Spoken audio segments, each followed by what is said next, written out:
What is good, Sixer Nation? Welcome on in to another edition of Philly Take with RB.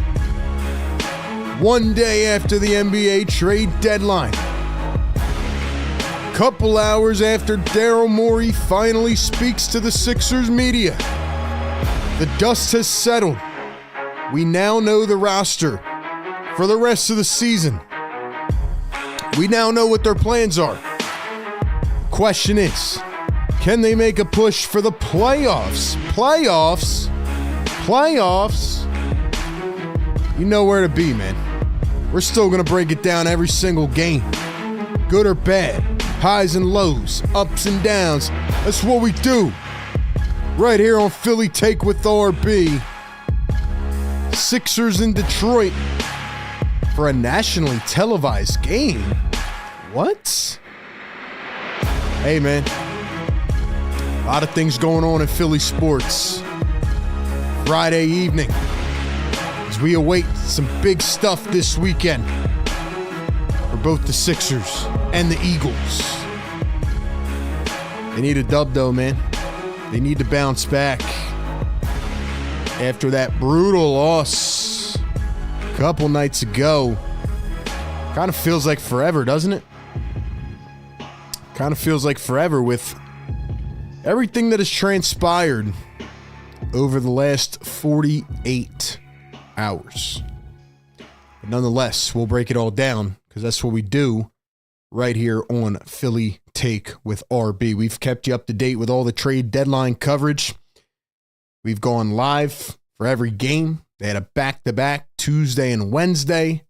Then we were live for 3 hours for the trade deadline.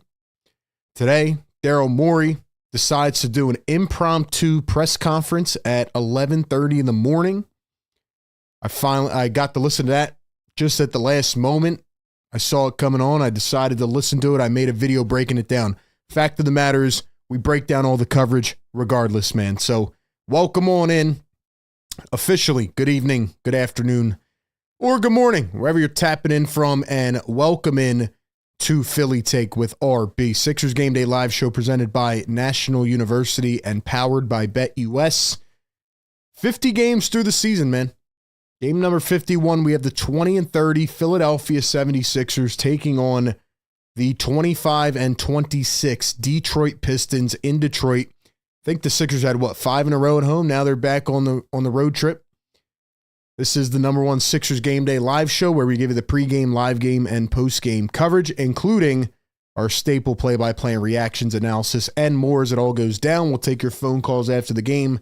So be sure to join our ever-growing Discord. We're getting up near 500 members. So be sure to join our Discord, man. Ladies and gentlemen, do me a favor. First act of business when you pop into the chat.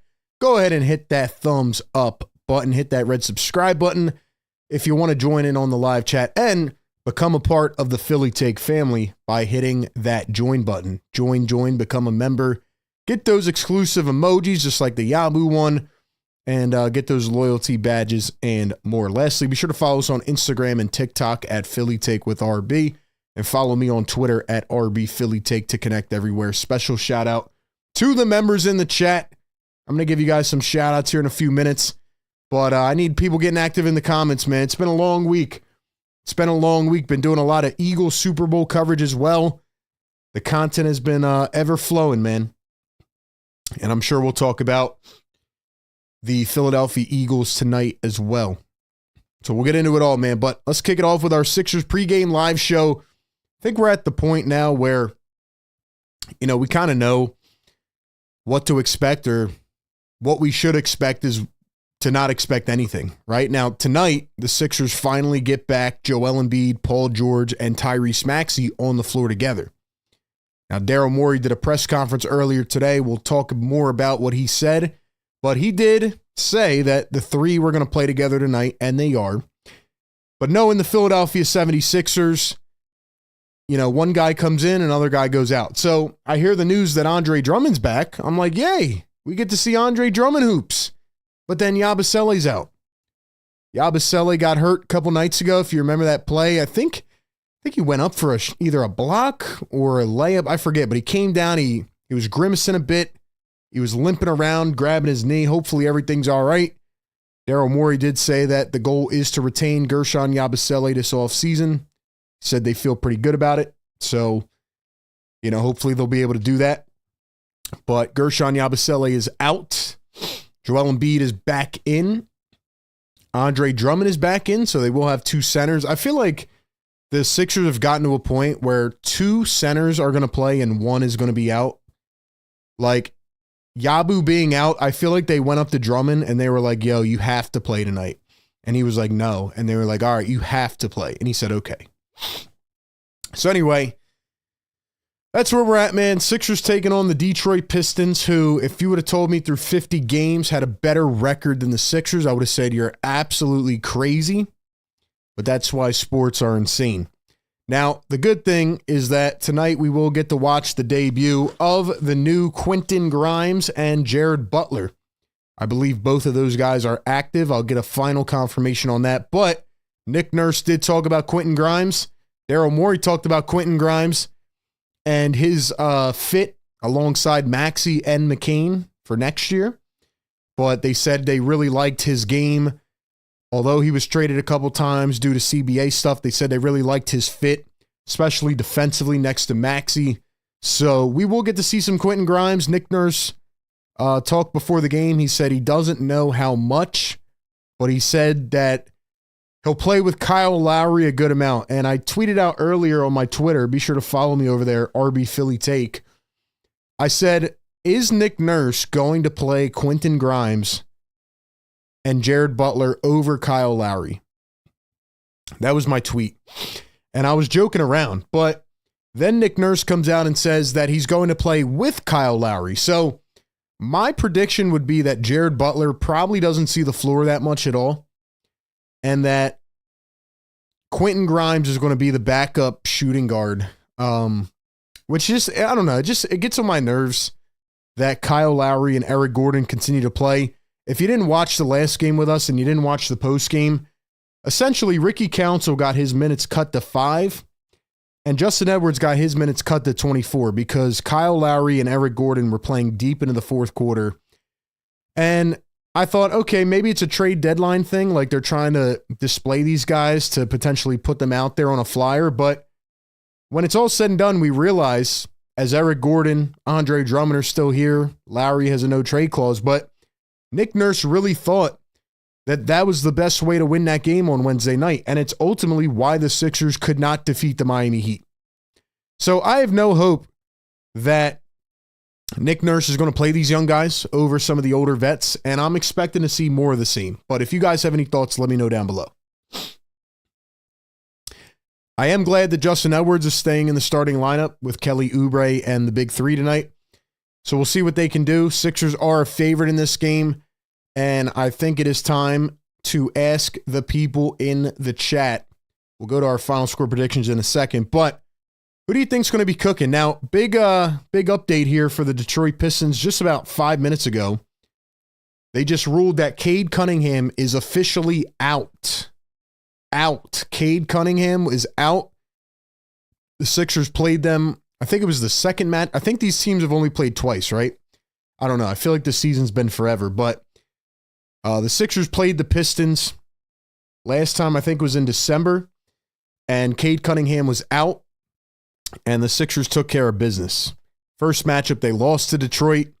That was when Tobias Harris had like 15 rebounds. But Tobias Harris is an afterthought on this team. Pistons have a lot of good young talent, but without Cade Cunningham, I just don't see a way that they're going to be able to get this done. I mean, you look at their stats. Cade is an amazing player. And, you know, Drummond's back. Yabu's out. Schroeder's out. He got traded to the Pistons after being traded like 5 times. Lindy Waters out because of the trade. Yeah. Pistons have a lot of guys questionable, but I think the rest of them are playing. But Cade Cunningham is out. He's obviously their leading scorer, 25 points a game. Their next highest is Jaden Ivey. He's out. So I just don't see a way that the Pistons will be able to overcome Joel, PG, and Maxey. This is what the Sixers usually do, though. They play all their big three against the worst teams when they're injured. And they also hold press conferences on Friday afternoons before a Super Bowl so that nobody pays attention. I notice what the Sixers do. Very interesting deadline for the Pistons. They did trade for KJ Martin. The Sixers salary dumped him, had to give up 2 second-round picks. But then the Pistons ended up moving KJ Martin to the Utah Jazz, so he will not be here tonight. He is no longer on the Detroit Pistons. And we'll see what else happens. All right, I need you guys to get active in the chat, man. Drop a comment. Who do you think is going to score the most points tonight? With Cade Cunningham being out, I definitely think it's going to be someone from the Sixers. And my bet is going to be Joel Embiid. I'm looking at Joel Embiid against Jalen Duren and Isaiah Stewart. Isaiah Stewart. And I just don't see a way that they're going to be able to stop Joel inside. They'll probably foul him a ton. But I'm going to say Joel drops 34 in this game, and he is the leading scorer. I'm expecting Maxey to have a big game as well. We don't know how many minutes these guys are going to play. We don't know anything ever. Daryl Morey earlier today said that you have to squint a little bit, but the Sixers can still be a championship team. They believe in the big three. They asked him about Joel Embiid's extension, and he said, we thought it was the right decision at the time, and we still believe it's the right decision. He confirmed that they talked to 9 different doctors and still think it's the right decision, and they just said he's coming along slower than expected. So they're going to keep selling us this idea of Embiid, PG, and Maxey, just like I predicted last game and the game before and the game before. And we just have to sit here and see what happens. But Morey did say the goal was to get younger and more dynamic, and that they did do. All right. Marsha in the chat says Maxey 35. Macy says Joel Embiid. Ryan Sprague, what's up, bro? Joel with 34. Kevin says Embiid 35. Maxey with 40. Embiid with 50. Chuma Okeke with 50. Let's go, man. Is Chuma Okeke even going to play? Probably not. Hasn't played at all this season. But yeah, I'm going to say Joel with 34. That'll be my take. And lastly, let's get a couple final score predictions in the chat. Ladies and gentlemen, drop your final score prediction in the chat. I do apologize if my voice is a little scratchy. I've done one stream every day this week since I got back from vacay. Done a ton of videos. Just hopped off Bleacher Report a little while ago. So we're trying to tough it out, man. But yo, we got 155 people in here. Do me a favor. Like the show. I need y'all to help me out, man. Friday Night Hoops, Sixers playing the Pistons. We need to get more people in here. The way we do that, you go down below and you hit the like button. It takes half a second. It helps us push this content around. And we will talk about the trade deadline a little bit more. We'll talk about where the Sixers stand. We'll get to see the debut of Quentin Grimes. And we will talk about this weekend as well. RB, why is this game nationally televised? That's a great question. Is there any other good games on tonight? Cavs and Wizards, no. Hornets, Spurs, no. Yeah, they probably didn't want to flex this game out for anybody else, but the fact that this is nationally televised definitely is interesting. Does anybody think Tobias is going to have the most points tonight? Because I think he's going to have his classic 12 points per game. Let's see. Let's see what Tobias is averaging now this season. Tobias averaging 13 points per game, 6 rebounds, and 2.3 assists. So his numbers have gone down even more. He's an afterthought on this team. 4th leading scorer for the team.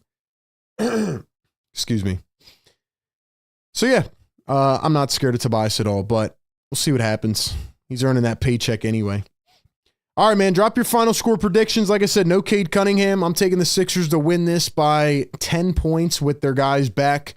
I'm going to say they win it 114 to 104. 114 to 104 is my prediction. Sixers trying to get back in the dub column. They have lost 3 out of their last 4. Pistons have lost their last 2. But they are trying to contend. The Pistons aren't trying to make it to the playoffs, and right now they are in the playoff race. Let's see, 118, 111 Sixers, 120 to 101 Sixers says Juan. Dom says 33 for Embiid. Macy says 129, 112 Sixers. Ray says Cade was going to drop 40. Depressed Sixers fan says Joel 42 and a surprise EG 19. I like that. Lawn Dart 123, 118.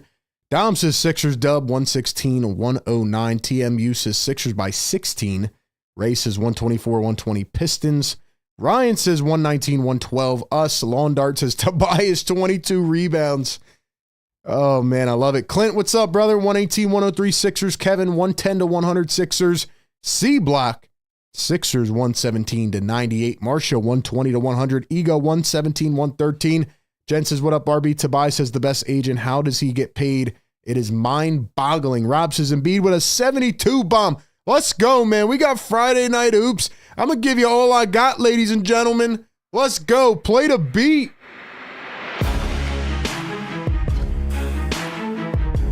We got to wake up the neighbors, man.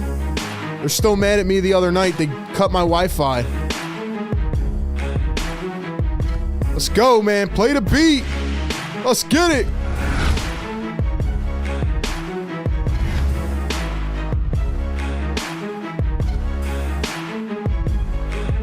Yeah. Let's go, ladies and gentlemen. Sixers and Pistons in Detroit. Friday night hoops. Third game of a 4-game week. We got a lot to talk about, especially with Daryl Morey. Did you guys watch his press conference? Did you guys watch his press conference? Let me know. Or did you watch my video? Did anybody watch my video earlier where I recapped his press conference? We got 165 people in here. Do me a favor, get us to 100 likes. We do this every game for you guys, man. Live game coverage, pre-game coverage, post-game coverage, live callers. It is an entire show produced by yours truly. We get the people involved. We read your comments, and we try to create a really fun community. Obviously, helps if you're a Sixers fan, you're here, but we have a lot of NBA fans that tap in with us, and they watch these games. Once again, Sixers Game Day Live presented by National University. Shout out to our partners over at National University, and shout out to BetUS for partnering with us on the show. One more thing I want to let you guys know. For a couple more days, we got the merch promo going. Use code PhillyTake, get free shipping on any merch item over on PhillyTakeWithRB.com. A couple people tagged me. They copped the Philly Take tee. It looks really clean. They're enjoying it. They're rocking it with the fam. Wake Up the Neighbors merch. Sixers Therapy. If you need Sixers Therapy like all of us do, go cop the merch, man. We got hoodies, hats, beanies, mugs, and more. Different colorways. Go check it out. PhillyTakeWithRB.com. All right, man. How are we feeling? How are we feeling about this team? How are we feeling about where the season is going? Do you guys think they're going to make the playoffs? Do you think that they should make the playoffs? Do you think they shouldn't make the playoffs? What's the vibe? What's the vibe check right now? What's the vibe check, man? Ryan says, wake up the neighbors, hit the like. Let's go, man. Marsha says, I watched the video. Sam says, who's your favorite? Edward says, what happened in RB? I hit my like button. Thank you, man. Jen says, watch the video. Hold on. Let me turn this on real quick. 1 second.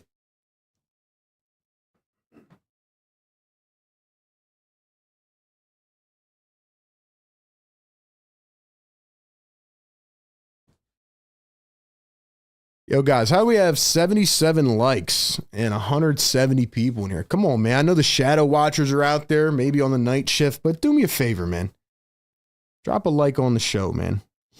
Also, one more thing I want to let you guys know before we start. I do cover the Philadelphia Eagles. If you guys are football fans, or maybe you'd like the Eagles, or maybe you just like me and my coverage and you want to support me, please do me a favor and go subscribe to my Eagles channel. We hit 10,000 subscribers, A to Z Sports Philly. Go check that out. All right. Subscribe to that channel. We will drop the link here in the chat. All right, man. Members, drop some emojis in here. Get it going, man. I need you guys to help us carry the chat tonight. We got a lot to talk about. Daryl Morey spoke to the media today. We have some answers about where this team is at right now. A lot of people were not happy to hear that they're just going to keep tugging along. But some people also said, hey, if we get into the playoffs, we get to the dance, who knows what's going to happen? Who knows what's going to happen, you know?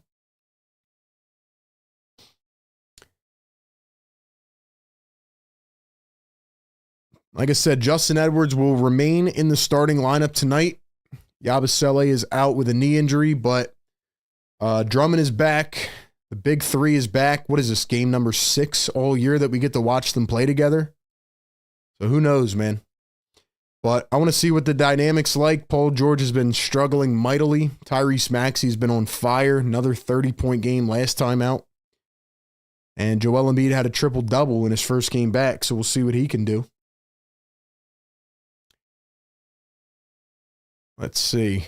Macy says, I feel bad about the year. MW, what's going on? Fighting for Daylight says, bow out early. Let Embiid have some time off. JS, what's up, bro? We got Edwards. He says the Sixers will go to the playoffs. Next year, we start building around Maxey. In 2 years, we're in Eastern Conference Finals minimum, says depressed Sixers fan. I like it. You don't sound too depressed to me. Jorge, what's going on, bro? I know it's best move to trade Embiid. It doesn't feel right. Yeah, it's definitely interesting. I think Daryl Morey came out and he reiterated that we're believing in Joel and PG, et cetera, because he can't come out and just blatantly be like, yeah, we screwed up. We shouldn't have signed Paul George. We shouldn't have gave Embiid the extension. He can't do that. Otherwise, the whole season is cooked. But again, my struggle with the Sixers and covering this team is what I say every postgame. Like, they're 1 foot in, 1 foot out. You know, he comes out in the presser and he says, our goal at the deadline was to get younger and more dynamic. And then he says, well, we were going to stay in the first apron, but we wanted to duck the tax because we took the best route for this season. And he said, this has been a disappointing season. But then he goes and flips it a couple minutes later. And he says, yeah, well, you know, we're going to make the playoffs. And Maxey has kept it up this season. And Nick Nurse has elevated these guys. And apparently on a radio after, he said, you know, if we get to the playoffs, the team in the first round doesn't want to see the Sixers. So it's just very back and forth. Here's your starting lineups for the Sixers: Tyrese Maxey, Justin Edwards, Kelly Oubre, Paul George, Joel Embiid.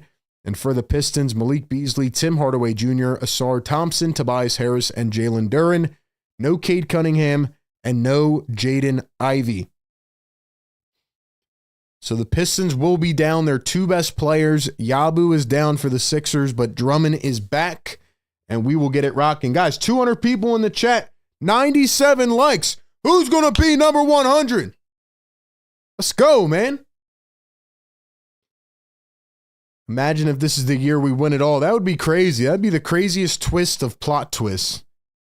Joel with another triple-double tonight, says ego. Andrew says, I can't believe this is the 11th time all 3 are playing. Has it been 11? I didn't even think it's been that much. Dyer says, listening from Ireland. Trey Joey's lazy. Great show, buddy. Thank you. Welcome in from Ireland. Thank you for being here. The Press Sixers fan says, when I created this account, trust me, I was on a watch. That's where we're at, man. Welcome in. We got Sixers and Pistons. We're going to get this other scoreboard up here momentarily.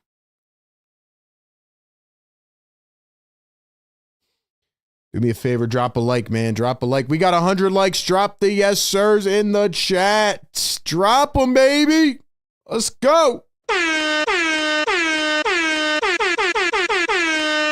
Yes, sir.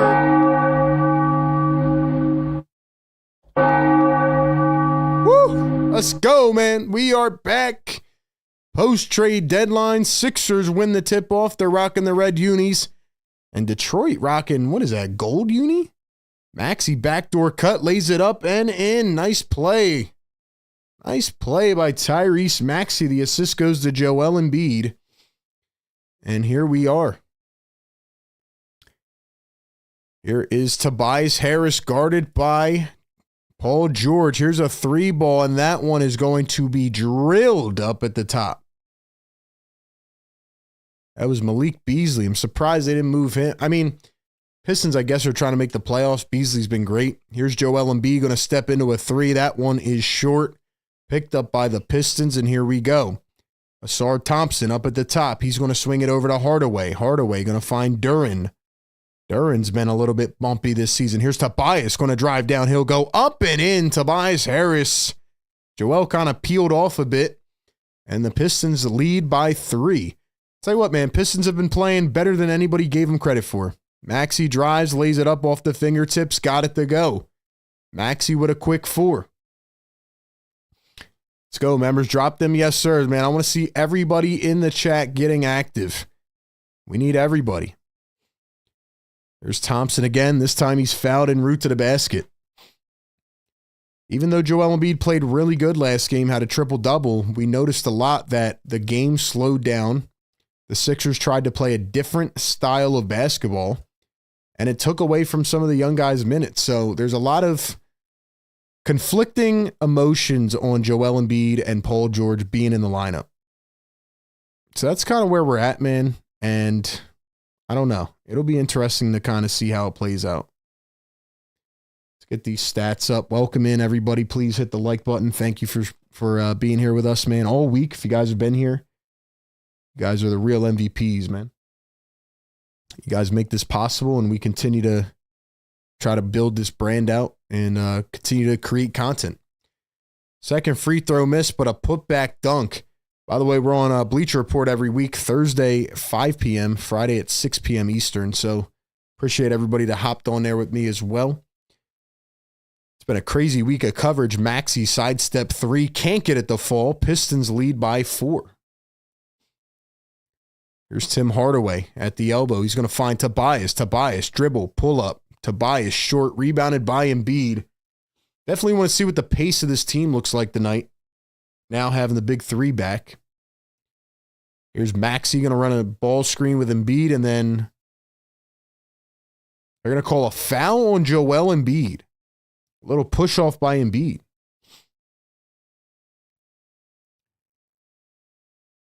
Pistons leading scorer, Cade Cunningham, 25.6 per game, 7th in the East. Playing a lot better than people thought they would. Here's Tobias, one-on-one against Paul George. He turns, fades in the post, can't get it to fall. Rebounded by Kelly Oubre. Oubre dribbling, driving the lane. There it is, up and in, got it to fall. Man, that confidence on the fast break from Kelly is crazy. My man Kelly Oubre's got tunnel vision on these fast breaks. Hardaway dumps it. Tobias wide open. Nobody there to defend. Joel walking around the paint early. Tobias 50 bomb incoming. Here's Joel Embiid. Embiid going to take it himself. One-on-one against Duren. Here's Embiid. Everybody spaced out. Embiid takes a double. Turns. Fades. Goes up. Tough shot. Tapped away by Edwards. Couldn't pull it in. Here come the Detroit Pistons. Like I said, got to play efficient, man. Duren dumps it. Here's Thompson. Going to swing it out. Beasley a 3. Can't get it to fall. Picked up by the Sixers. Let's get it going, man. Paul George, where are you, man? Maxey going to cross, drive, lay it up and in. Like I said, I understand that it takes time to build chemistry, but I do think that you got to play quicker. Like, everybody's just waltzing around the floor. Joel Embiid off the drive from Duren. He rips it away. They're going to call a jump ball. 208 people in the chat. Welcome in. Sixers Game Day Live. If you guys have been tapped in all week on the coverage, on the videos, the trade deadline stream, the game streams, do me a favor, drop me in the chat so I can shout you out for being a loyal viewer of the channel. Secret says, you think ever since Brooklyn's big 3 teams would stray away from it? Nope, not us. Yeah, that's a really good point, Secret, and welcome into the show, man. Yeah, it's a really good point because a lot of these teams that have tried this big 3 model, like Daryl Morey reiterated today in his presser that they still believe in that with the analytics. But, you know, you look at the Suns, you look at the Nets, the Sixers, as Tobias off balance puts it up, missed it.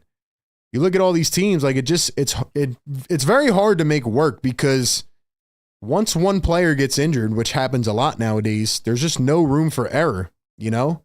And the rest of the minimum players have to step up, and it's just hard to do that, right? So if you go 2 stars and you keep that third max slot and fill it with 2 really good role players, you just have a better chance probability-wise, I think. But the Sixers don't agree with that. Pistons off a miss, get a rebound. Here's Hardaway for 3. Got it. Yeah, the Pistons are just playing really quick. This is what they did in that first matchup. And the Sixers are playing like slow divas. Here's Maxey to Embiid. He lost control of it. Here come the Pistons, 2-on-1. Almost traveled. Beasley wide open, corner three. Cha-ching. And it is 16-8. The Sixers are getting ran off the floor early. I just don't like the way the Sixers are playing, man.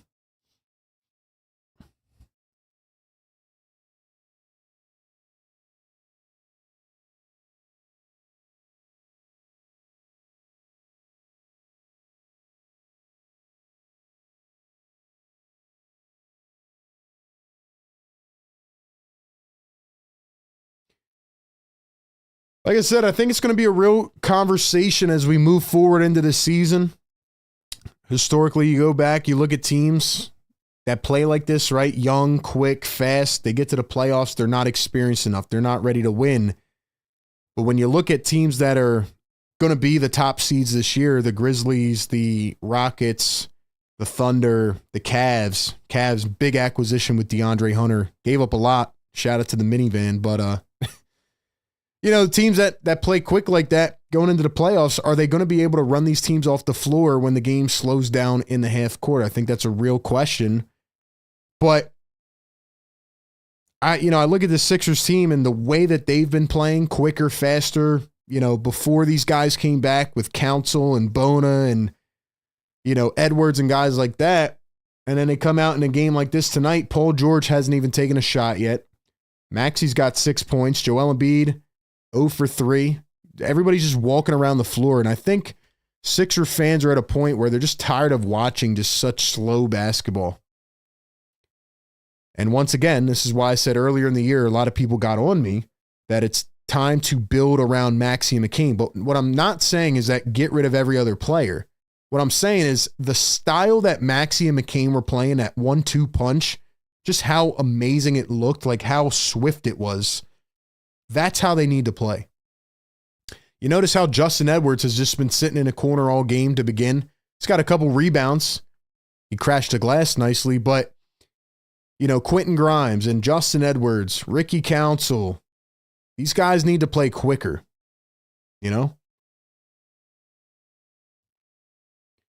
Let's see. TB says we play better without Joe and PG. Dom says the Sixers are in slow motion.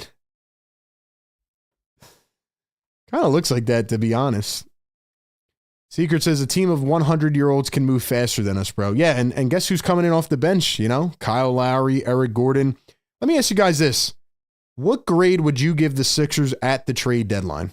Because I made a video about it. We talked about it on stream. I'm at a C- at best. First I said D+, then I gave them a little slack. C-, but it's not just because of the players they got and the picks and all that. Like that KJ Martin trade was awful. But the reason I'm giving them a C-,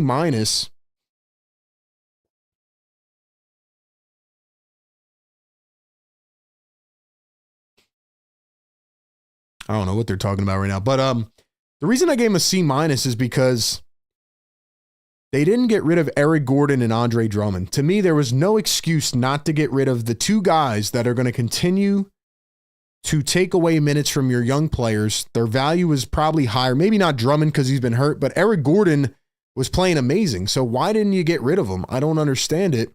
And now he's going to continue to take away minutes from these other guys.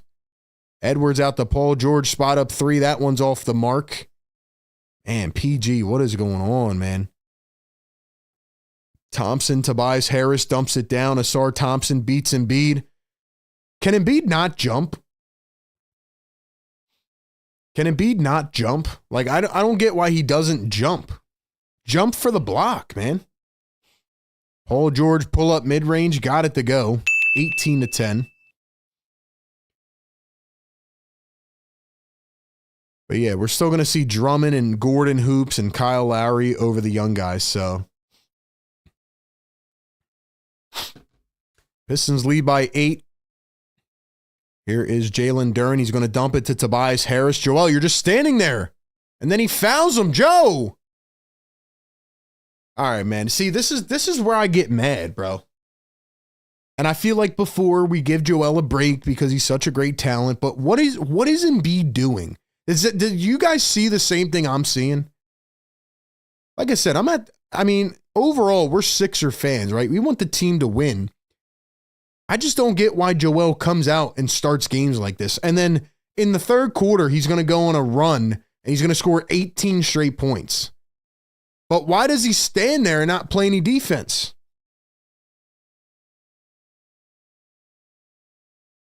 Free throws good for Tobias Harris.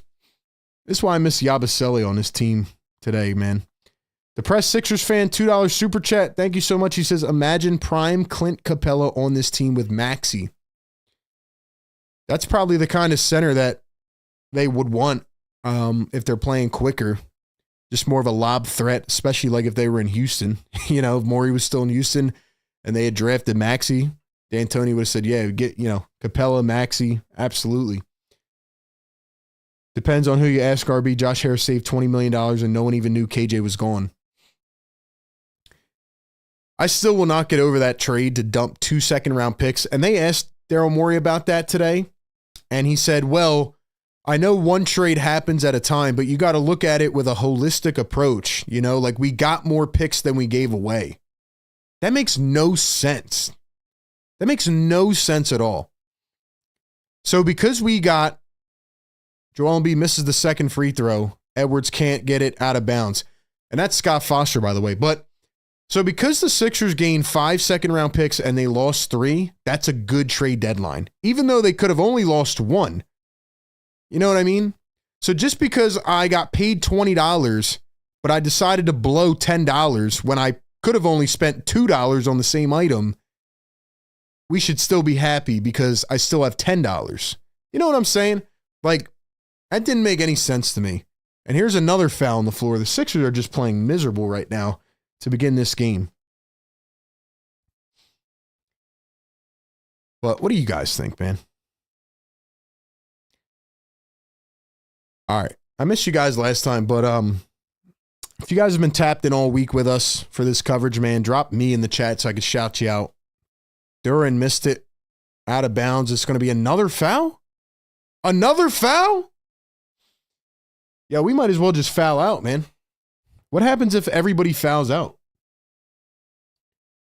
We are 6 minutes into this game.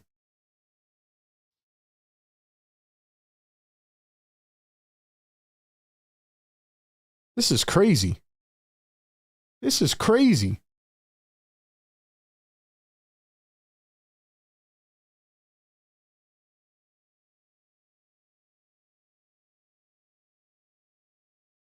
Bro, this is wild, man. This is a nationally televised game. They got 2 fouls on Maxey, 2 on Embiid, and 1 on PG. And Tobias with a post fade. Paul George, you're really going to get cooked by Tobias? I'm like, don't even get mad, RB. Embiid pulls up the J, missed it, rebounded by Tobias Harris. Here comes Tobias coast to coast. Kicks it, 3-ball, bang. The Sixers are getting ran off the floor by the Detroit Pistons. The Sixers are getting cooked by Tobias Harris. I'm just going to sit here and watch. Maxey finds Embiid, back to Maxey. Maxey going to pull up a deep 3. Got it. Embiid fell to the floor. Kind of set the screen.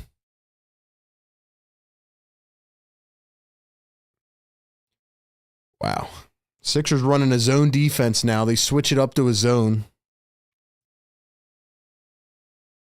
Marcus Sasser for 3. That one's off. Sasser's a really good player. Watched him in Summer League. He was cooking. Maxey behind the back, guarded by Tobias. Here's Joel Embiid. Joel going to dribble, drive, fouled, and it's on the floor.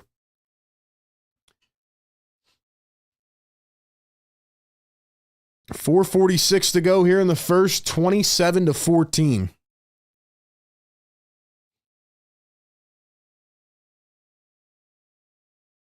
$270 people in the chat. Do me a favor, like the stream right now. Subscribe to the channel. Help us get to 42K. Here comes Kyle Lowry. Quentin Grimes making his Sixers debut. And Adem Bona coming in the game. Adem Bona is getting the first backup minutes.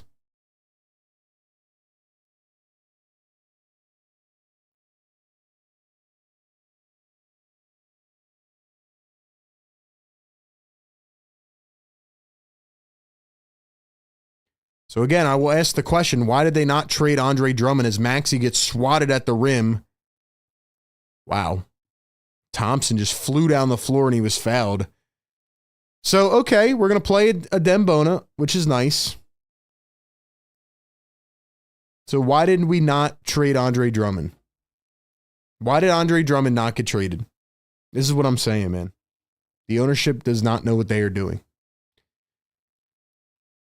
Dom says Embiid either gets in the way or gets fouled.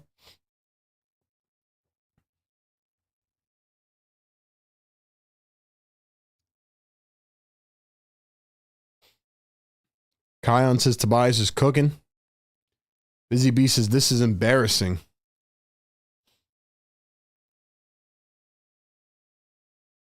Yeah, the energy level of this team coming out in this game just makes no sense at all. Just doesn't make a lot of sense. Free throw going to be good. 29-14 now. Pistons up by 15. JB Bickerstaff watches on. 4:30 to go in the first. Bona gets the backup minutes. Maxey dribbled over the backcourt line. They're going to say backcourt. Maxey thought it was tapped by the defender. Nick Nurse not going to challenge it. So it'll be Pistons basketball. So far, this team is just young, and they are running you off the floor. I just don't get why Joel's even playing. If he's just going to, like, you know, if him and PG are going to play like that, why even play? Isaiah Stewart in for the first time. Fontecchio got it plucked. Here comes Kelly with a fast break, wide open, and throws it down. 29-16, 4 minutes to go in the first.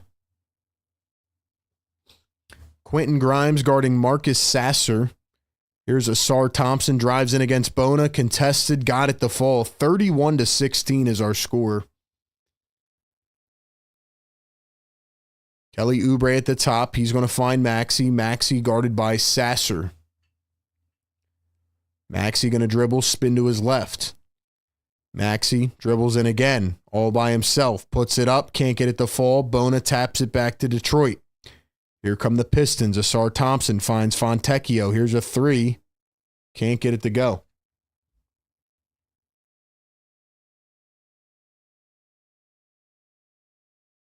There's Kyle Lowry at the top. I'm sure he's going to do something. Here's Quentin Grimes. Gets closed out on. Nice dish back to Kyle. Kyle going to drive, throw up in traffic, and he's fouled.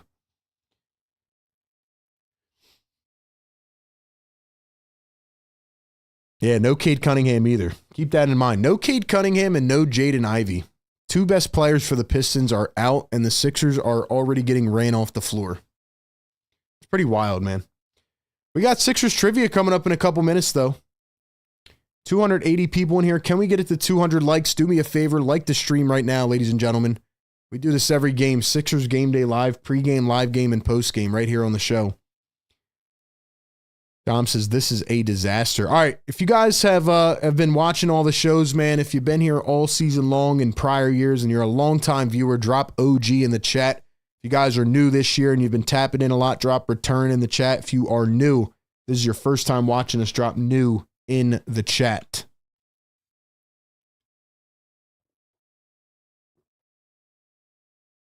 Kyle Lowry going to knock down a pair. Finally does something. Finally does something.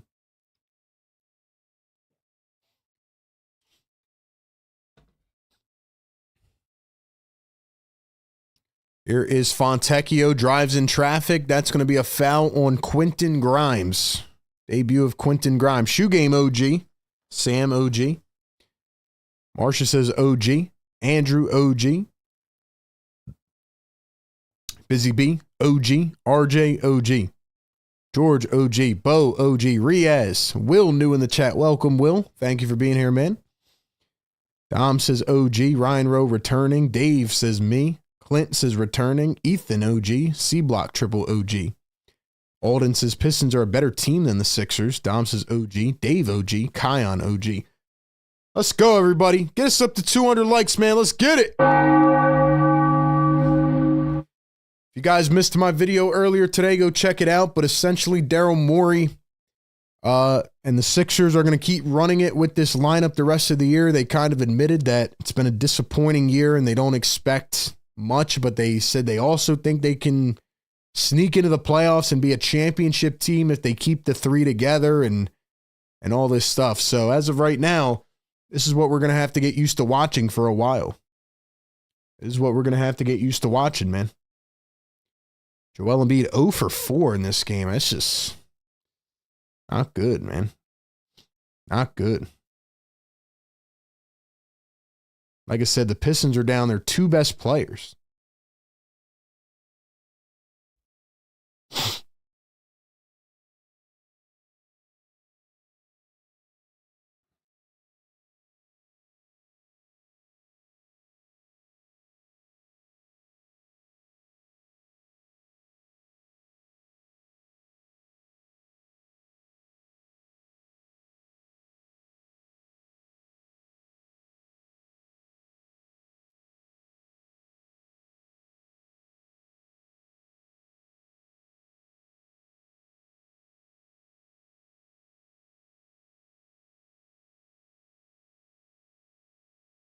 Would you guys say it's fair to say that the top stars on this team, the top players, maybe not Maxey, but the top guys just kind of like, they act like they're already going to win the game? Do you think that's a fair statement?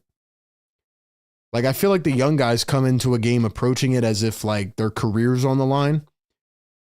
And then the old guys come in and they just act like they're going to win the game.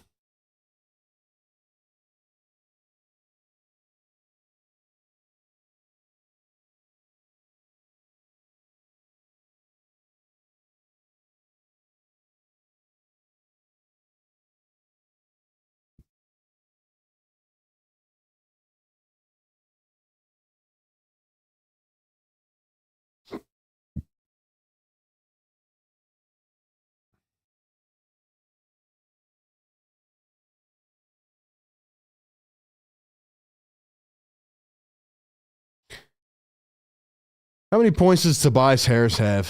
Let's see. Tobias Harris, 8 points, 2 boards, and 3 assists. Lovely.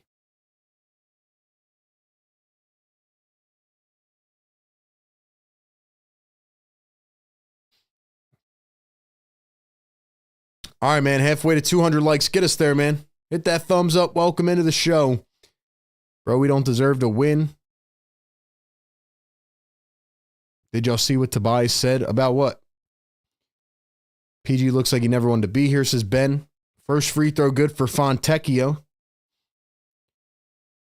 And Beat looking like Celtic Shaq, says Seeker. What's not fair is 2 guys being paid over 100 mil and sitting out, says Tika. Second one going to be good for Fontecchio. 15-point lead. 2:55 to go here in the first. Maxey up top is going to find Kyle Lowry. So it's Lowry, Maxey, Grimes, Bona, and Oubre. Grimes averaging 10.3 points per game this season. It's been traded multiple times, but pretty good two-way player. Maxey fouled en route to the basket. But yeah, man, Quentin Grimes, he's just been included in some weird trades. Just, you know, he's like the piece that gets thrown in, you know, but he's actually, I mean, I remember with the Knicks, like he was starting to really flash and then he fell out of the rotation. But yeah. First one good at the line for Tyrese Maxey.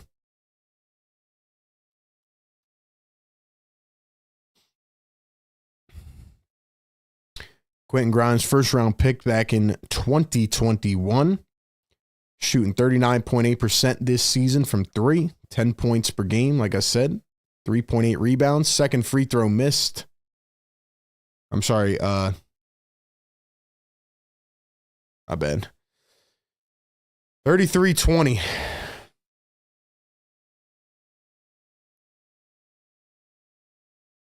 Sasser around a screen, puts it up. Illegal set by Stewart, and it's going to be a foul. Who do you guys think won the trade deadline? One of the craziest trade deadlines ever. Who do you guys think won the trade deadline?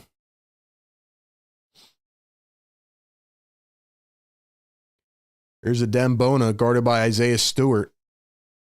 Tell you what, the Sixers have gotten lucky too. Grimes gets fouled down low. A lot of fouls so far, but yeah, the Sixers are lucky that the Eagles are in the Super Bowl and they've just been taking all the spotlight because people are going to see, man. They're going to see, especially once the season ends, they're going to be like, dang, what's going on with the Sixers? I would guarantee there's probably people that haven't even watched the Sixers game all season.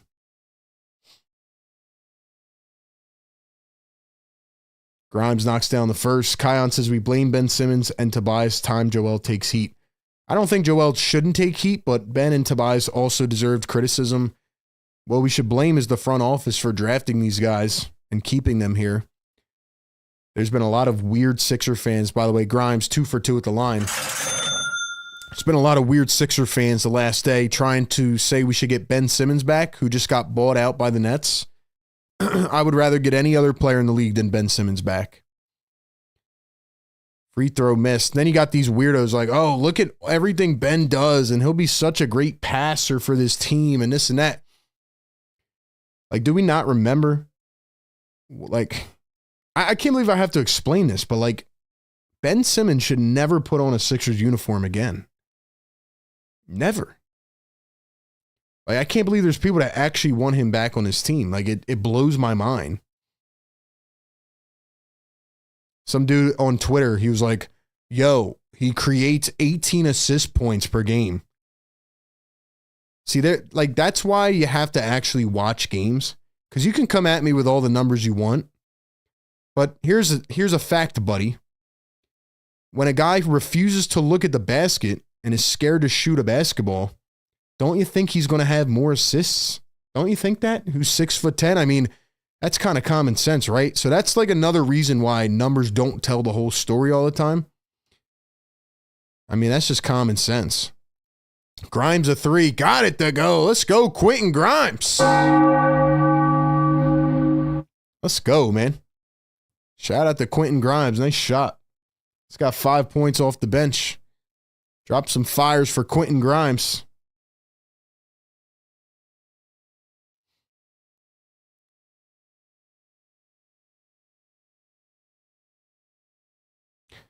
Tell you what, man, if they were to ever sign Ben Simmons, I think I might have to go on strike till next season.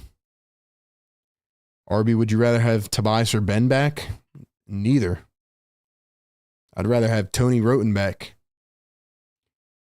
First free throw for Stewart is short. All right, guys, 310 people in the chat. We need 45 more likes. Who's going to get us to 200? Let's go. Let's go, man. Let's go. Sixers at the 11 seed right now, right outside the play-in.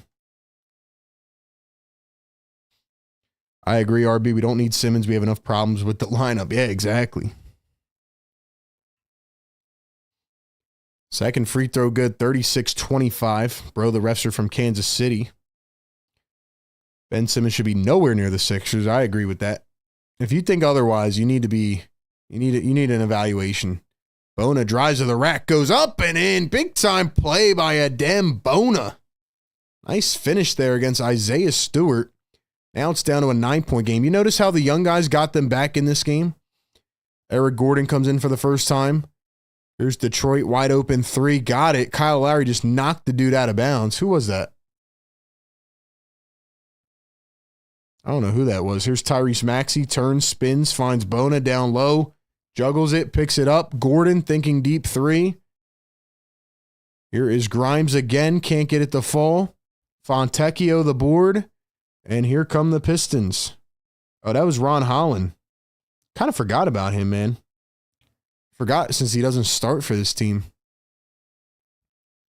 Beasley for 3. Can't get it to fall. Tapped out. Gordon just standing there sleepwatching. 3-ball Fontecchio. Missed it. Lowry the rebound. So RIP to Reggie Jackson. No longer on the Sixers, but Nurse still doing his best impression of a death lineup. He's got Kyle Lowry, Eric Gordon, Maxey, Grimes, and Bona. Maxey going to drive, spin, 5 seconds to go. He gets plucked and then fouled.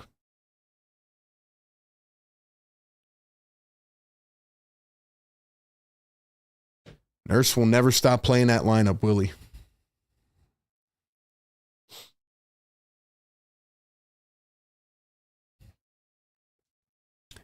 John says, you don't know nothing about sports. Well, I guess you don't know nothing about English. Sixers are like the Saints, do good for a game and then get dominated. Paul George, 7 minutes, 2 points. 8 says Beasley is trash. Rachel says, I'll have to admit, I hate losing to Tobias. I hope we can get in a groove soon. Tobias versus Ben is a battle of mid. Tobias Harris, Paul George over me. It's crazy, man. Like I said, we just see it with all these young teams we play, man. We see it with all these young teams we play. They're just quicker and faster. Quicker and faster, man.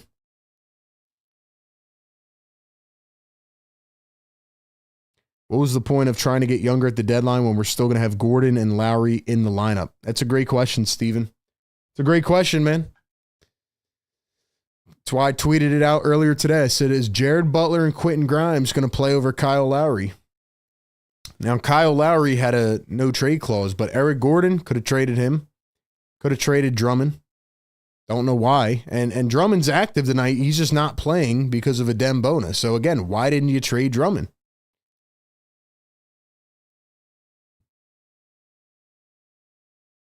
We got a challenge here. Detroit challenge whether they fouled him or not. Yeah, they're going to call that a non-foul. All right, man. Members, let me see you in the chat, man. Let me see you in the chat, members.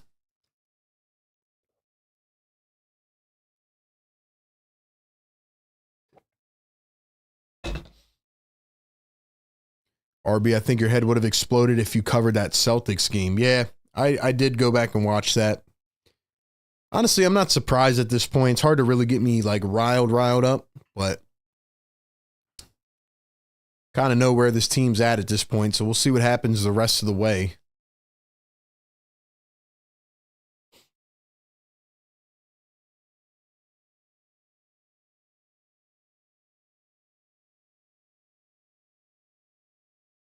Refs are still talking about this, man. Come on. It's obviously not a foul.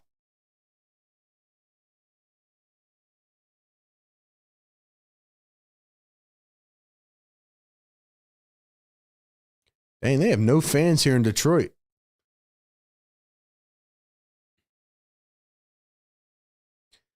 All right, man. 3 seconds to go. We know what's going to happen here. It's going to be Detroit. They'll probably hit a buzzer beater. So, that being said, man, we're going to end off the first. I want to do some trivia, man. I want to get some good vibes pumping. You guys do me a favor, drop a fire emoji in the chat. I want to get some good vibes pumping here because to give up 39 in the first quarter, let's see, off balance buzzer beater. There we go. Yep. Called it. 42 points for the Pistons in the first quarter. Inexcusable. All right, man. I'm not even going to talk about that first quarter, but what I need from you guys is to get us going in the chat after a brutal first quarter. Welcome into Sixers Game Day Live. And we're going to do some Sixers trivia. If you get it right, you're going to hear this sound. It's not about who gets it right first. It's about who types it correctly in the chat first. And whoever gets the most correct at the end of the season will get a prize. Funk Soldier 90 got it right last time. So I got a little bit of a fun trivia question today. And I'm interested to see who can get it right. But before I do that, I got to let you guys know the trivia question is presented by National University. Shout out to them for partnering with us. National University is a nonprofit accredited university offering flexible online programs. If you're someone who's trying to balance work, life, and school, NU is perfect because they offer 4 and 8 week online courses and allow you to start sooner and also finish faster. They offer 150-degree programs, credentials, and certificates. Like I said, right from the comfort of your own home. And most importantly, they understand that when you start or return to higher ed, you're not just a student, but a parent, caretaker, employee, and more. NU gives you the support to balance your life. National University is a veteran-founded university and awarded $50 million plus in scholarships last year. So if you are interested in checking out their flexible curriculum and program offerings, click the link down in the description or the live chat to get more info today. National University, where you can juggle school with everything else life has to offer. Okay, man. Who is ready to be our Sixer scholar tonight? Who's going to be our Sixers scholar tonight? We're not talking about that first quarter, but what we are talking about is some Sixers trivia. And to go along with the theme of the trade deadline and the press conference today, the question is, what year or what date, more specifically, I'll take the month and the year, was Daryl Morey hired by the 76ers? Month and year that Daryl Morey was hired by the Philadelphia 76ers. What month and what year was Daryl Morey hired by the 76ers? Let's see who remembers when the whole fiasco started. Only your first guess will count correctly. Let's see who our Sixers Scholars Trivia winner is going to be. After the Sixers give up 42 points in the first quarter to a team down their best two players.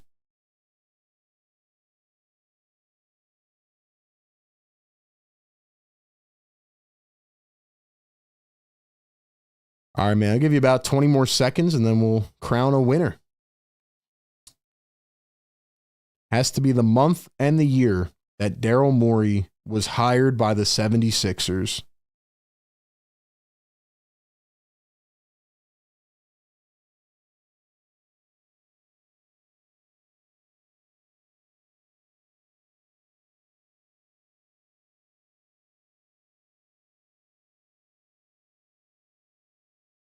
Let's see, anybody get it correct? The correct answer is November of 2020. November of 2020. See, a couple people got the 20 right. Looks like the first person to get it correct is Dom Boyle.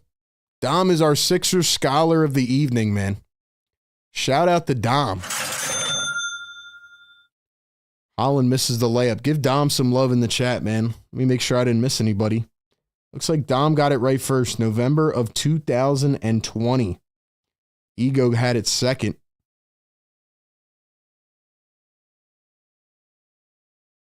Shout out to Dom, man. Nice layup there for Paul George. Finally gets on the board. Okay, Paul. You're alive. You're alive.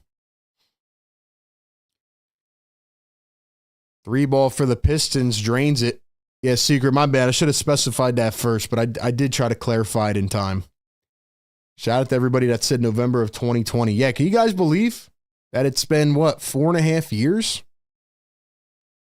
4.5 years since they hired Daryl Morey in COVID times. There's Paul George running a pick and roll with Embiid. PG fouled en route to the basket. Crazy, man. Almost 5 years. $5 super chat from Brian Pumper says Joel Embiid is a DEI hire. Wow. Wow. Brian Pumper is not happy. Shout out to Brian Pumper. Brian Pumper is not happy. Thank you for the super chat, though. Here's Eric Gordon. Dribbles, drives, kicks, Embiid, mid-range. Got it. Joel Embiid finally on the board. Let's go. We're cooking now. We're cooking now, man. We are cooking with gas, baby. And we got another out of bounds. I'm going to do a tally soon and see who is leading the Sixers trivia for the entire season. Shout out to my guy Dom for getting it right. Got to tap in. Every second quarter, we do Sixers trivia. Eric Gordon just gave it right back to the Pistons after getting the rebound. Sixers are just moping around, bro. They're just moping around, man.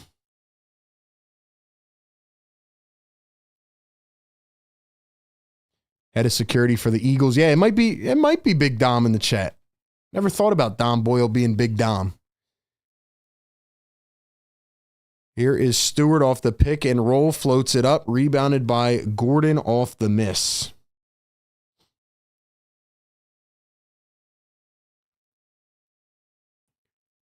Here's Paul George. There's that step back two, and he drains it. Good shot by Paul George. 12-point game now. 12-point game. Here is Sasser, Stewart wide open. Hey, Embiid, are you going to guard him, bro? Wide open three. Wide open. Are you going to guard someone, man? Here's Eric Gordon. Gordon dribbles, drives, lays it up, missed it. Lowry, the layup. Yo! He just missed a... All right, bro. I'm done, man. I'm done. I am going on strike until Kyle Lowry is off this team, bro. He just missed a wide open layup. Nobody was around him. There is no way Kyle Lowry just did that, bro.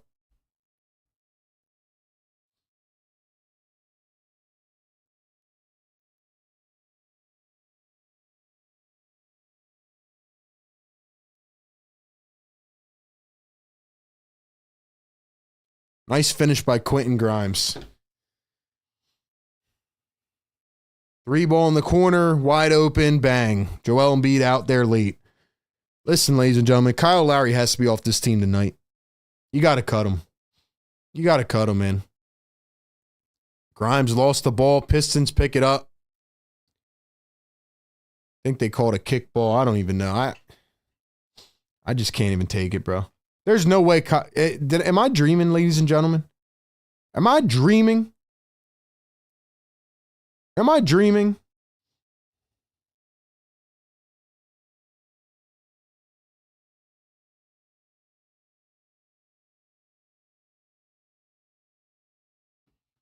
Another miss by the Sixers. Bro, they need... I'm going to reserve my thoughts. Here's another 3 ball short. I'm just going to reserve my thoughts for now because the way that this team is moping around is insane. Joel drives, goes up, misses another layup. 1 for 6 for Embiid. Pistons, again, layup, fouled.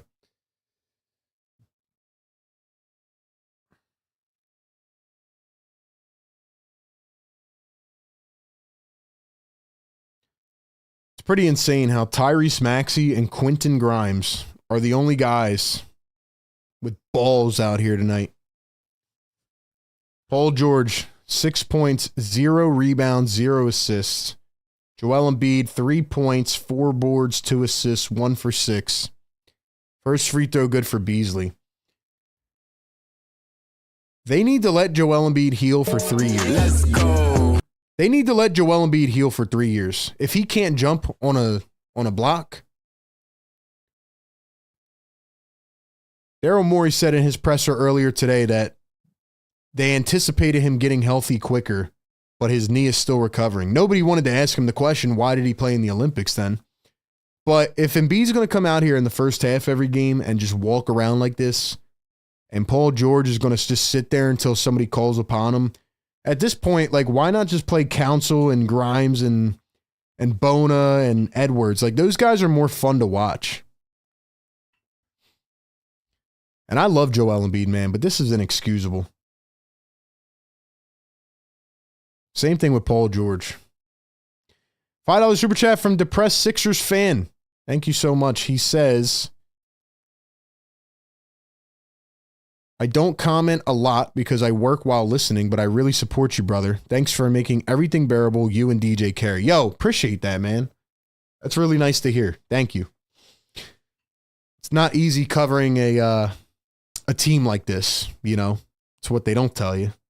Trying to do these shows and these videos and give you guys the coverage. And look, I love this, man. Like, I love talking to you guys and watching the games, but it's not really easy covering a team that has stars that don't play and trying to figure out what they are and what they aren't. So very much appreciated, man. Thank you. And for all the work crew out there, the shadow watchers, shout out to you guys too, man. Shout out to you guys. 350 people in the building right now. Do me a favor. We need 20 more likes. I don't want to keep pressing the like stuff, but I want to get it to 300 so that we can push this into the algorithm, get more fans on the wave, and get more people in the chat that'll hang out with us during the games, man. So do me a favor, like the show, subscribe to the channel. We've been covering the trade deadline the last couple days. We've been covering games all season long, and we will up until the end of the season. We do our off-season coverage. Like, this is a 24/7 thing, man. This is a 12-month thing. We don't go anywhere. We talk about draft, free agency. Who knows? We might have to make some other videos about other playoff games if the Sixers aren't in it. But my overall take on this game, I just don't like the energy level. As soon as Joel, I mean, this is a game where you get your big three back and you're losing by 20 to a team that's down their two best players. Do you know how insane that is? Do you know how insane that is, man?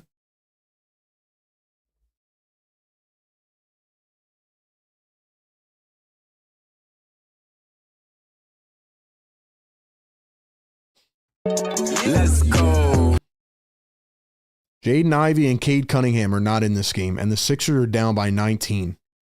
Daryl Morey was so excited on his press conference today, saying that, well, we got the big three back tonight. Yeah, well, what are they doing?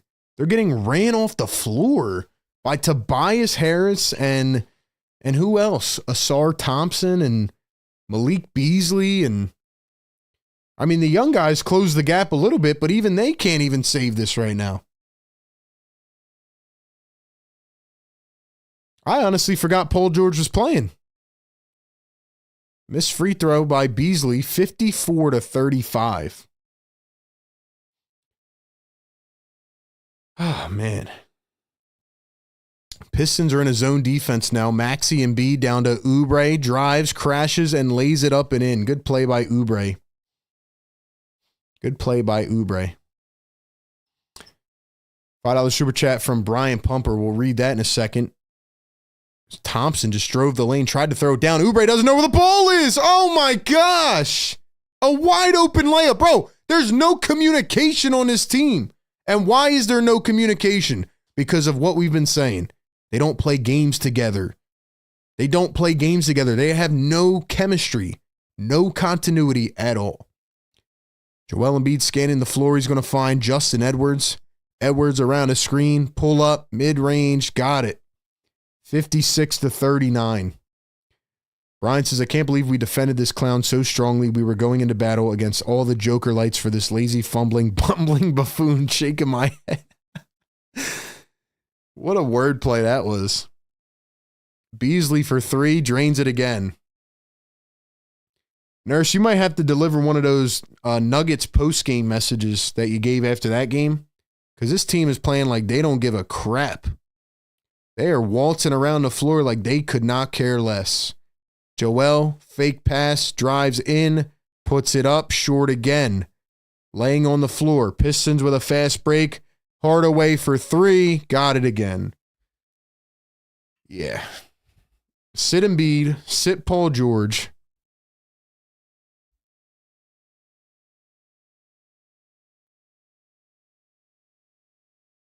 Three ball Maxey missed it.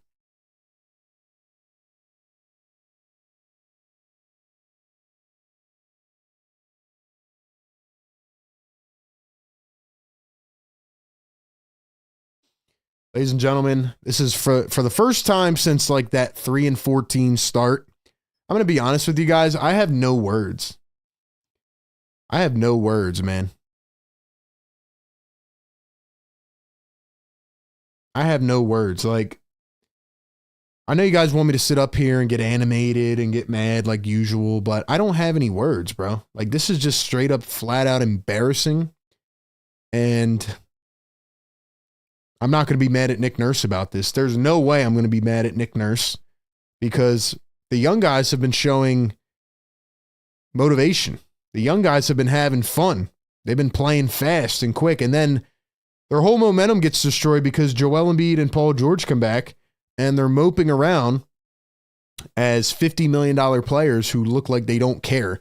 You know, they thought they were coming into this game and going to win it. And by the way, this is on national television. You're getting your ass wiped by the Detroit Pistons. Down Cade Cunningham. Let's go. Down Jaden Ivey. Their two best players are down. And you are getting ran off the floor by the Pistons. They're just walking around like they don't care.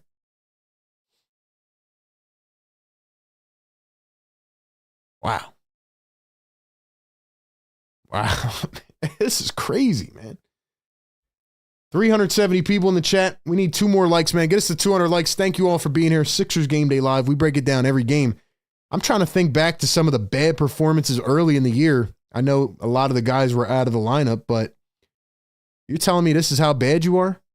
This is how bad you are, man? This is crazy. I'm not blaming Nick Nurse. This is a leadership thing.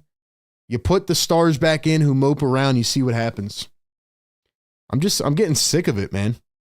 I'm getting sick of it. $5 super chat. Brian Pumper says, I'm calling ice on Joel Embiid. Sorry, RB. This guy is such a loser. He needs to pack his bags. I'm not going to put that one up on the screen, but I understand your frustration. Appreciate the super chat and the support. But yeah, I want guys that want to play for this team, man. I want guys that want to play for this team. I'm like, I don't even know if I should be mad right now. Cause like, again, this team just, I probably sound ridiculous right now. Like, I don't have the words. All right. That's what I said before. And I'm going to say it again. I don't have the words. This team is bipolar. They are a joke. Then they'll come out and they'll beat the Celtics on Christmas. And then they'll come out and pound the Celtics for 3 quarters and then choke in the 4th quarter. Like, this team, people on Twitter are like, yo, RB, why are you being so two-faced, bro? Why are you so back and forth? Well, here's why. Here's why. We watch them win 4 in a row because their young guys are having fun, and then they bring back stars who just don't give a crap. How can you blame Lowry and not the stars? First off, I've been blaming the stars for 10 minutes. See, this is where I get sucked into the chat and reading stuff that doesn't make any sense, bro. I got to stop reading the chat. And Kyle Lowry is so ass. He is absolutely garbage. I would take Kyle Lowry over Ben Simmons, but very slightly. The fact that Kyle Lowry missed a layup with nobody around him is unbelievable. Unbelievable. Pistons on a 17-6 run off a miss. Here's Kelly Oubre, finds Embiid down in the paint, goes up, missed it again. Joel Embiid 1 for 8. 3 ball. Sasser missed it, rebounded. Duran goes up. Nice block by Embiid. Paul George taps it away. Embiid falls on the ground. I feel like I'm watching the circus right now, man. I feel like I'm watching a circus right now. Kyle Lowry is terrible. The stars are playing like they don't care. We got 200 likes, though, man. It's the only good part. Yes, sir.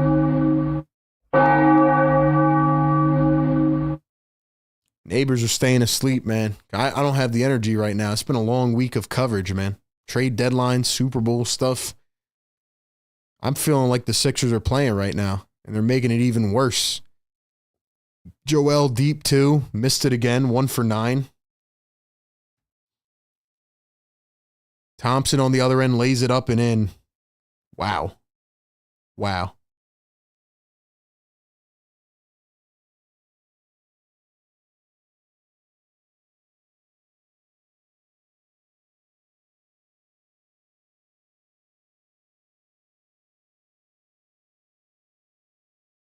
Another layup for the Pistons, missed again.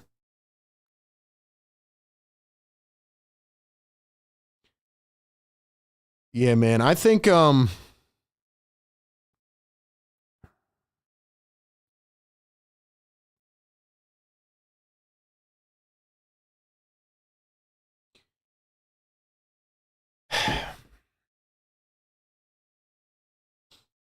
save my ranting for the postgame show. But this is an absolute joke, man. This is an absolute joke.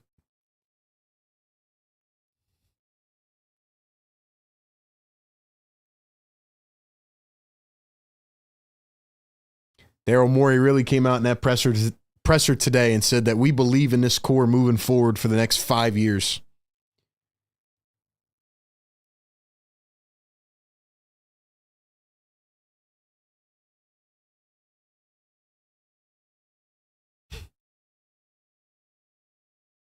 I guarantee you guys that if they bring in Ricky, by the way, Ricky Council has not played at all tonight. It's absolutely embarrassing. Ricky played 5 minutes last game, and he now is not playing at all after having an amazing 6-game stretch. Like, you cannot make this up, dude. Maxey sidestep 3, missed it. Pistons pick it up. Joel Embiid and Paul George should be embarrassed right now. Here's a Dembona floater. Pistons got it again. And Bona's down and injured. Come on, bro. Are you kidding me, man? Now Dembona's hurt. 30-point lead for the Pistons.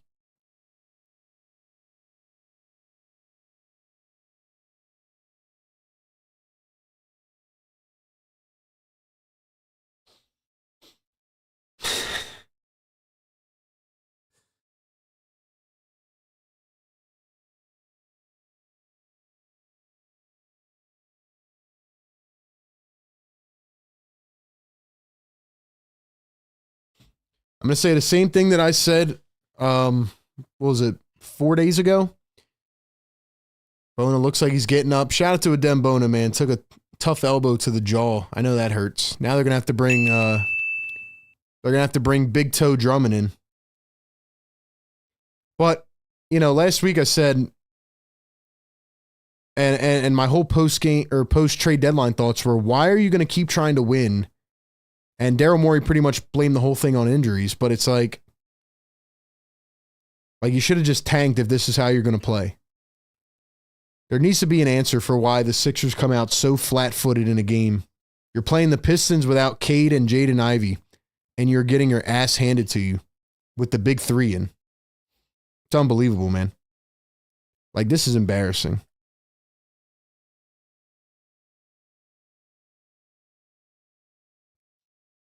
$2 super chat, depressed Sixers fan. My God, I wish I was a bandwagon. This is like a different level of pain, man. This is a different level of pain, bro. Don't take Bono away from us, man.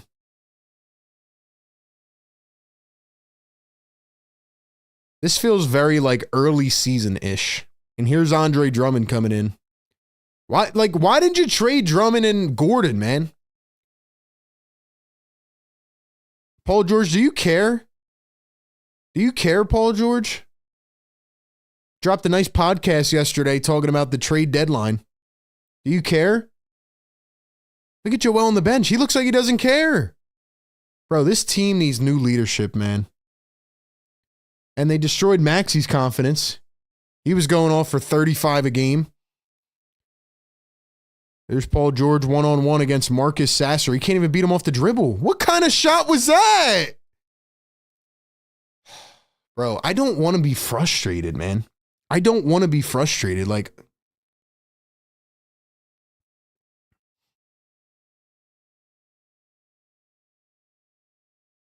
Hardaway Jr. for 3. Missed it. Drummond gets the rebound. Gives it to Maxey. Nobody believes in anything right now. You put the young guys in, watch them come back and win this game, though. Oubre around the screen. We got Oubre running pick and rolls, lays it up and in. 431 people in here. Thank you all so much for being a part of this as we are in Sixers misery right now. Do me a favor, like the stream real quick. Here's Tobias Harris. I forgot Tobias was in the game. He was cooking us earlier. Tobias against Drummond, and he's fouled. Drummond looks like a big doofus out there.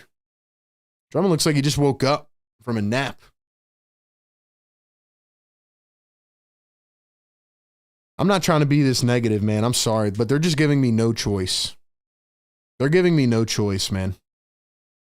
I've, you know, like I said, I've been doing coverage all week. I've been hyped up, even though I'm tired, you know, getting ready for the Eagles Super Bowl. Like, I've been so excited for that.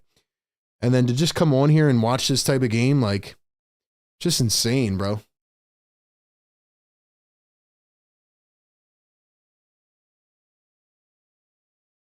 Paul George jogs back to the bench. Yeah, stay on the damn bench. Stay on the bench. Joel Embiid minus 25. Paul George minus 26.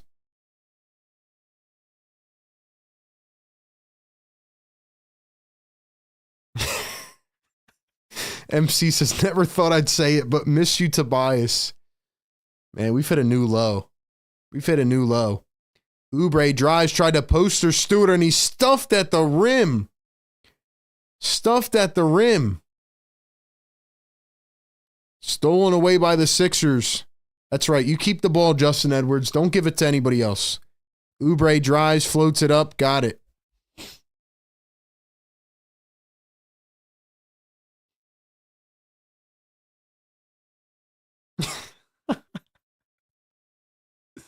I'm scared to check Sixers Twitter right now. Look at that. Wide open dunk by Tobias. Drummond, wake up, you doofus. I've never seen a guy that wide open for a layup. Is Drummond sleeping? Edwards drives and foul. Dude, play the young players, man. I don't care.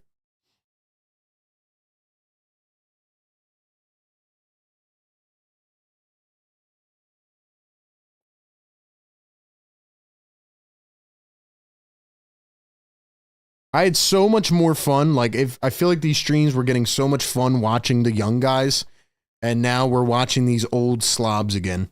Maxey step back 2, got it the full.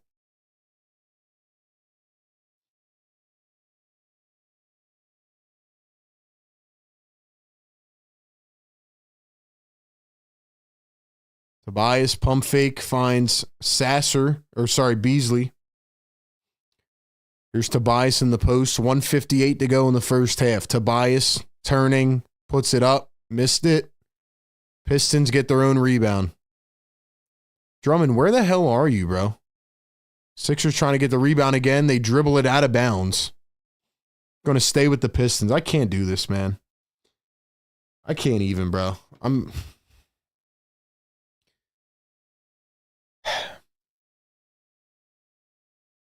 Ladies and gentlemen, drop a like on the stream, man. Get us to 300 likes for my sanity. For my sanity, man. I can't take this, bro. This is crazy, bro. Drummond, where are... Drummond's just jumping blindly. Thompson puts in a layup. It is 74-45. Oubre dribbles downhill, spins, goes up, got it to fall. If you ever needed a bigger proof of how this team gets slowed down mentally with these guys, man, here it is. Tobias Harris against Justin Edwards, turns, spins. Harris. Hardaway, step back 3, short, Drummond the rebound. There's Justin Edwards trying to create off of the dribble. Finds Maxey. Maxey up top. Shazy. Maxey floats it, misses it. Drummond taps it in.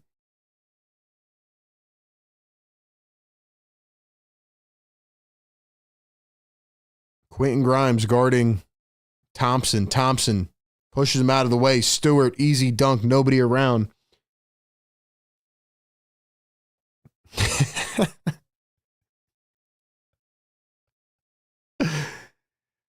Oh, man. I'm sorry. I'm not even trying to laugh. This is crazy, man. Plucked again and a foul.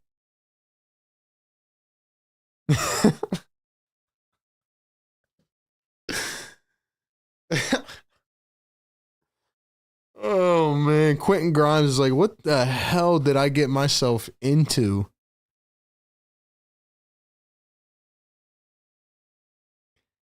If Nurse wants to make a statement, he should just bench everybody in the second half. Just play the young guys. I cannot blame Nick Nurse tonight. I'm sorry. I can't do it. I could blame him for playing the old guys like Kyle Lowry and stuff, but I can't blame him for this effort. This is strictly on Joel Embiid and Paul George. This is on the shoulders of Joel Embiid and Paul George.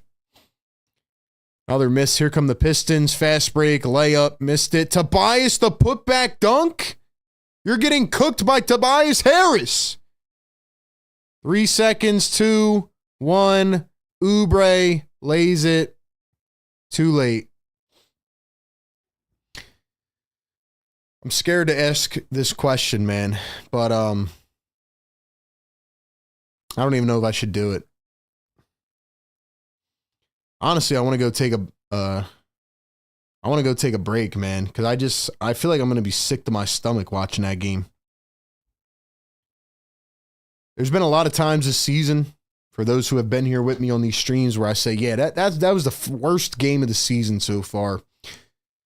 I think this might take the cake, man. I have never seen such a lazy, worthless, pitiful, ugly, disastrous. There you go. I'm dropping all the words in the chat, man. I guess I'll do it. Drop one word in the chat to describe this game. I'm going to save my rants for the post-game show. But if I was Nick Nurse right now, I would go back in that locker room. I don't know what he did in the Denver game, but I would go up to Joel Embiid. I would say, what you just did in that first half was embarrassing. Then I would go up to Paul George. I'd say, what you just did in that first half is going to get me fired.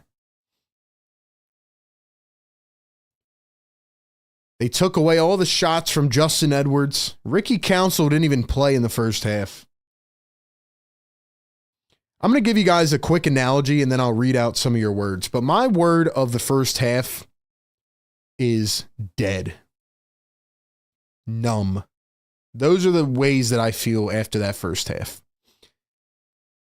And I'm not going to blame Nick Nurse either. I'm blaming Joel Embiid and Paul George. You insert them back in the lineup, you see how the energy of the team is. Simple as that. But I'm going to give you guys an analogy. You might understand it, might not. But have you ever been on a sports team where you have some decent players and then you have a couple guys who always get the most minutes or always bat first, second, and third or always play before the other kids because they're the coach's sons? You know, they're not as good as the other players, but they play more because they're the coach's sons. That is how I feel right now with this team. Maybe it's not a perfect analogy, but you bring back the $50 million players and you put them back in the lineup and you play them more minutes over the young guys who have been building up crazy momentum, who have been looking stellar just because they're the $50 million guys. Does that make sense? That's how I feel watching this team. You play Kyle Lowry and Eric Gordon. Kyle Lowry is the coach's son, whereas Ricky Council is 10 times better. Jared Butler, 10 times better. That's how I feel right now. I feel numb. I feel numb.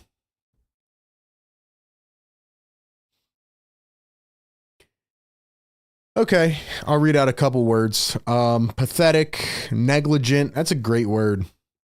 Negligent is a good word. Arrogant, stink, diabolical, embarrassing, heartless, nurseless, fruitless, deflated, sabotage.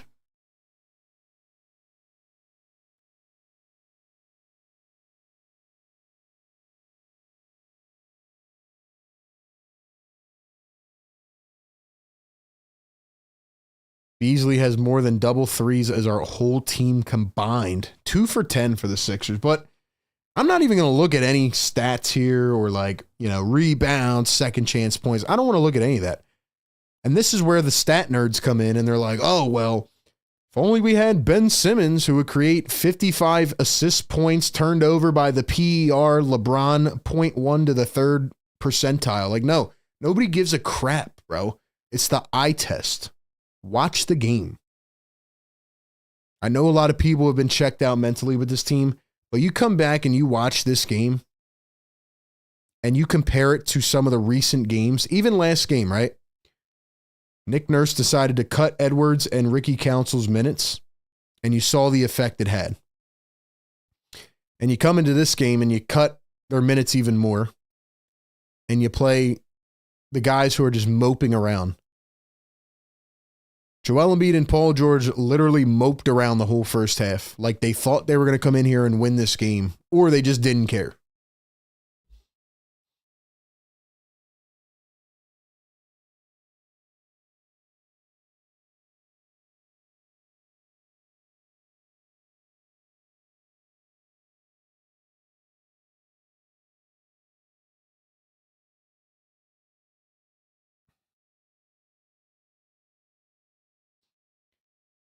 trying to think of some of the other games that happened this season. I can't think of all of them off the top of my head, but that might have been the worst first half that I've ever seen in my life. They just gave up 78 to the Pistons, down Cade Cunningham and Jaden Ivey.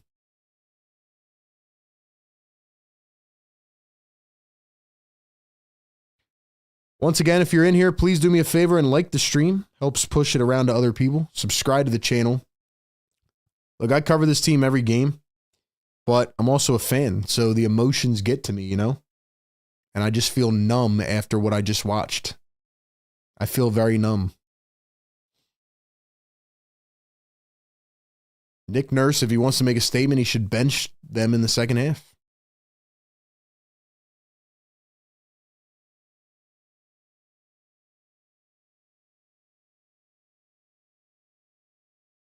Dom says this team was grooving with the young bulls. They were, and people aren't going to remember that. They're going to say, oh, well, you got to play your stars. You got to. No, you don't. To make another comparison, I also cover the Eagles. Actually, I'm going to put my Eagles channel up so you guys can at least go subscribe to that because we have more fun talking about the Eagles. But I'm going to give you guys another comparison, right? I don't know who follows the Eagles or not here, but the Eagles' highest paid player on their defense is Bryce Huff. He makes $17 million a year. He was an absolute bust of a signing. Do you know how much he plays? Nothing. You know who plays over him? Rookies, second-year players. You know why? Because they're better. Because they show more effort. They show more effort.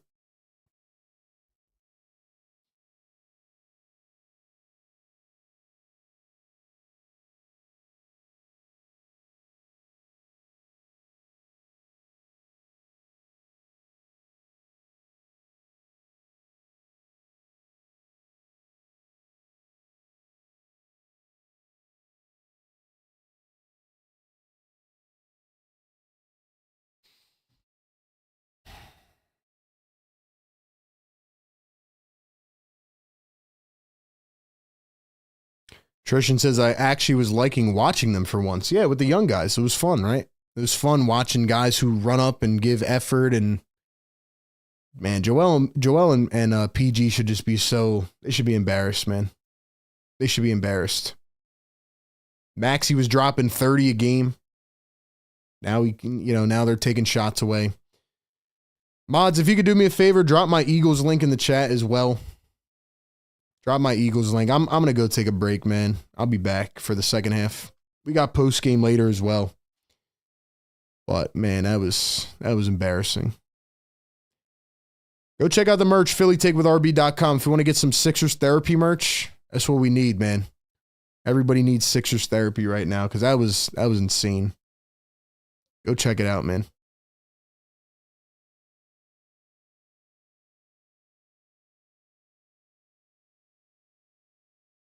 Yeah, Tobias 14 points. That's crazy. It's crazy.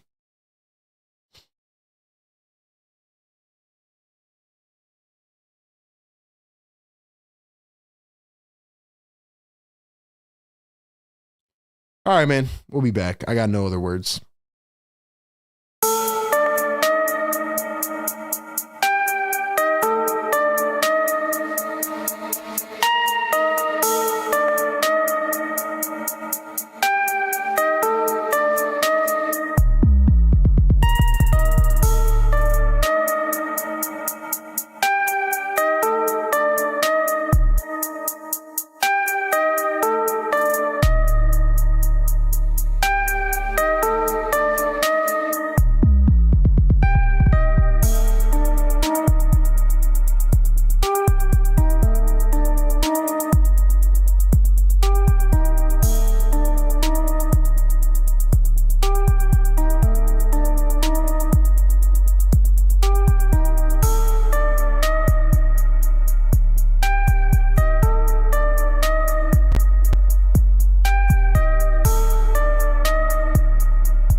All right, man, we're back. Second half upcoming.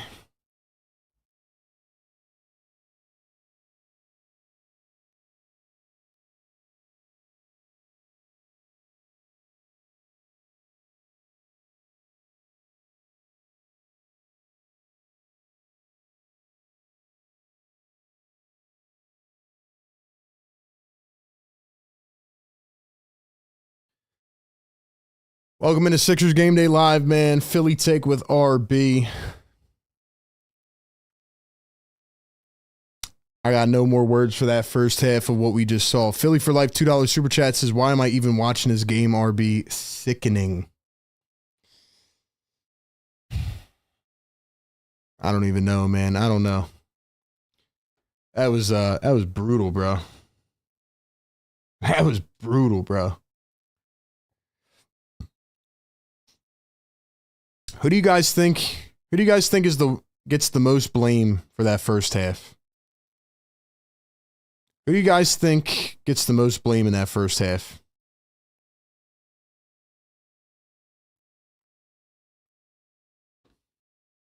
I'm looking at Embiid and Paul George. Simply put, I'm not looking at anybody else. I'm not looking at anybody else, man. Not looking at Nurse. Not looking at anybody. Maxey.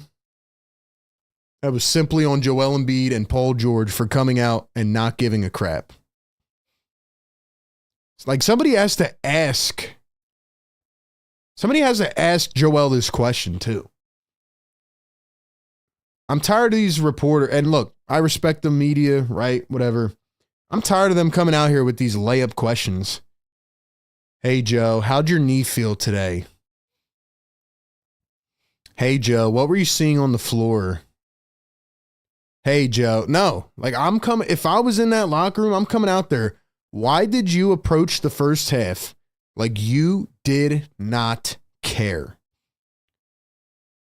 Why do you think people should have paid to go to this game when you were going to come out here and play like you did not care?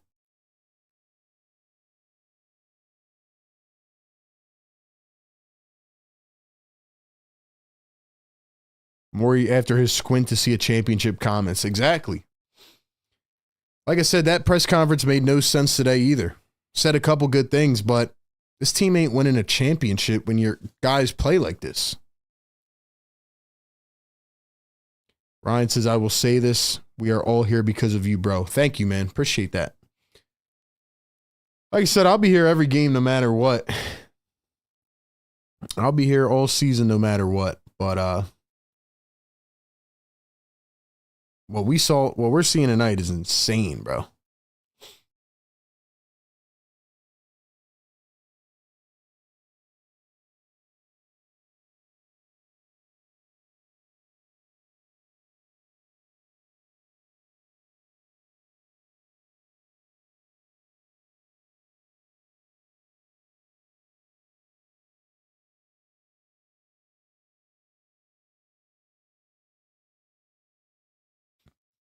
Damn, I didn't even see this comment earlier. This is what you guys were talking about. Another 3 for the Pistons, and that goes 81-49. Tobias Harris was asked if he's excited to see his former Sixer teammates, and he said, quote, I'm excited to see Tyrese Maxey. That's about it. So does Tobias Harris hate Joel Embiid? Does he hate Joel? What's going on, man? Paul George for 3 off the back iron. I didn't even see that quote, man.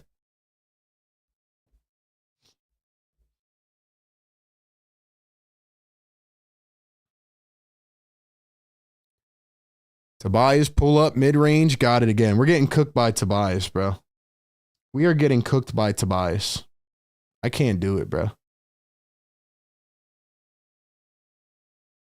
I can't even do it, bro.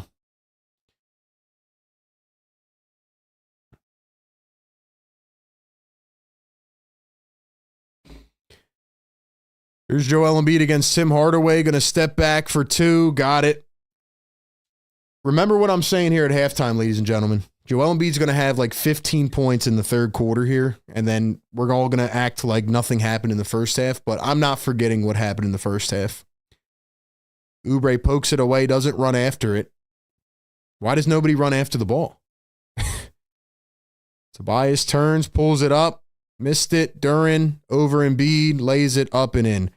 Joel, you should just sit down, bro. If you're not going to play, like if you're not going to like try, you should just sit down for the rest of the night.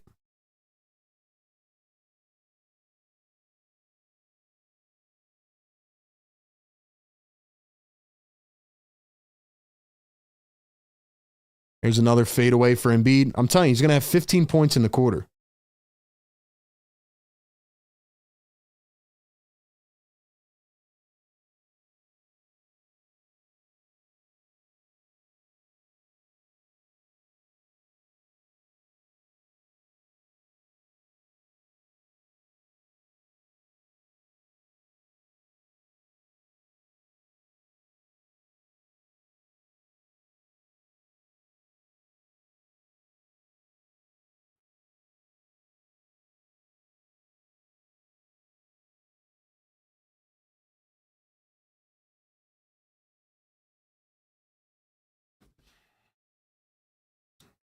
All right, my bad, guys. Here we go. Kelly Oubre going to find Joel Embiid up top. Embiid going to kick it over to Maxey. Maxey dribbles the lane, kicks it back. Embiid for three. Got it. Dude, I am so smart, man. I am so smart. It's like I know exactly what's going to happen before it happens. Maybe I'm just like maybe I'm a fortune teller. Well, Beasley again. Wow. Beasley is cooking, man. How many does he have? He's got 26. Joel again fades. This time missed it. Maxey picks it up. Here's Embiid. Embiid tossed to the ground. Another foul. It's going to be on Asar Thompson. It is crazy how I know exactly what's going to happen, too. I'm telling you, Joel's going to have 15 in this third quarter. 15. And he's going to finish with like a good-looking stat line, but the people that don't watch this game are not going to realize what has happened.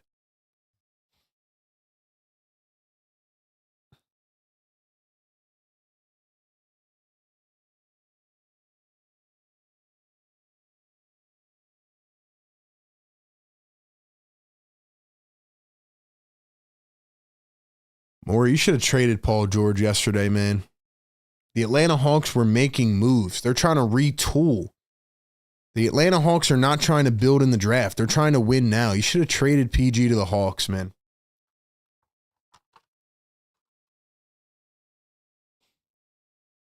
Paul George looks... I forgot Paul George was playing. Thompson drives to the rim and Embiid fouls him. You know, it is really wild to, like just the difference in, like, energy. I've never seen such a drastic difference in energy. The energy from the entire team has completely evaporated.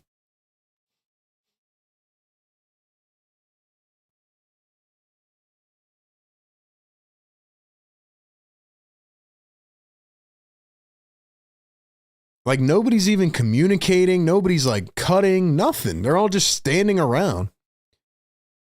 Like it looks like they're literally there. Like, hey, this is my job. I have to show up for work today, but I don't want to be here. Second free throw miss. And Paul George, like, you won't even look at the basket now. He won't even look at the basket. Come on, Maxey. You got to start cooking, bro. It's up to you only. Look, Embiid ball. Embiid ball. Edwards, wide open three. Cha-ching. Look at that. Look at that. Justin Edwards. Justin Edwards. I'm ready to run the offense through Justin Edwards. Here they go. They're going to target. Here's Tobias Harris. Tobias turns down low. They're just attacking Embiid in the paint. Thompson slips, drives, spins, fades. Can't get it to fall. Justin Edwards, the rebound. Here's Justin Edwards. Thinks, stops on a dime. Embiid, Maxey, wide open three. Got it.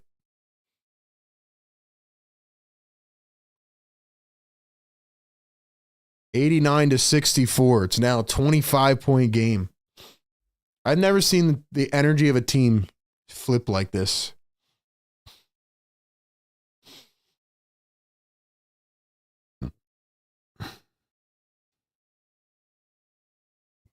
How come Tobias Harris said he didn't want to see Joel Embiid?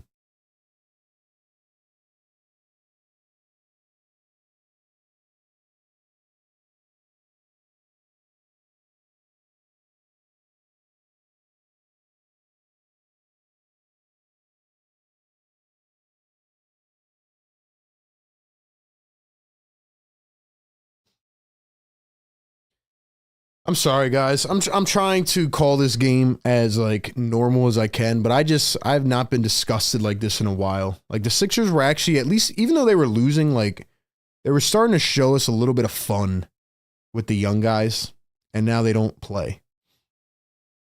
Like I'm getting really tired of these old guys just getting minutes because they're 35. All right, man, 330 people in the chat. Can we do me a favor and get this to 300 likes, man? Hit the like button right now. Get us up to 300. It's the least we can do, man. Because watching this team, it feels like the guys don't even believe in what they're running right now.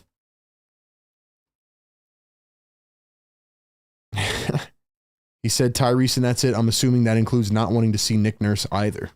True.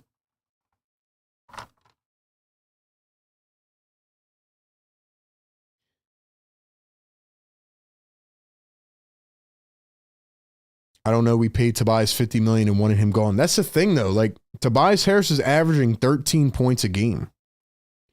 Tobias is averaging 13 a game. He's got 16 already tonight. The Sixers allow guys to go over their season averages like it's clockwork.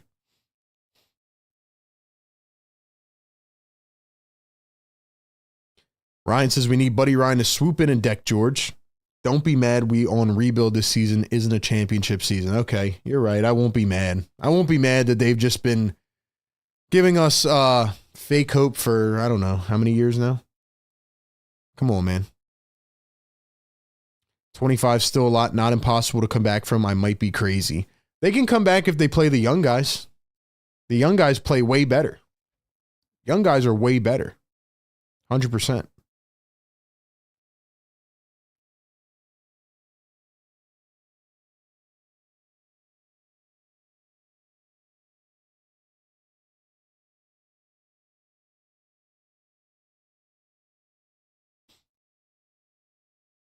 Like I said, I've defended Joel Embiid a long time, and I can't defend effort like this, man.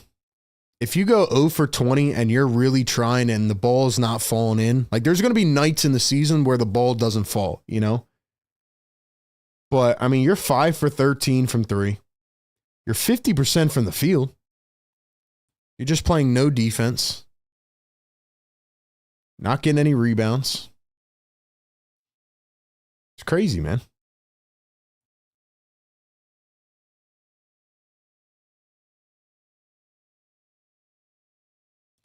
Like I said, I'm ready to see the young guys in this game. I bet they'll come back. I'd bet anybody in here, man. If the young guys play, like I don't get why Ricky gets 0 minutes, bro. It's crazy. 0 minutes for Ricky Council.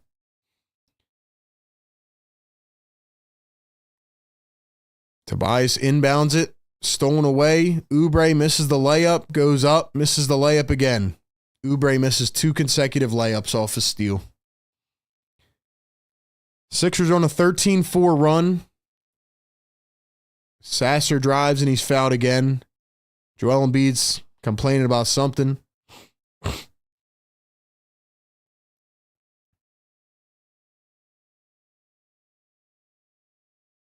What happened to the hungry Joel Embiid, man? When he was trying to get an MVP, he looked hungry. When every game mattered, he was trying to get an MVP and he looked hungry. He doesn't look like he cares at all. Do you know how much money Joel Embiid is making in this game tonight? How much is he making this year?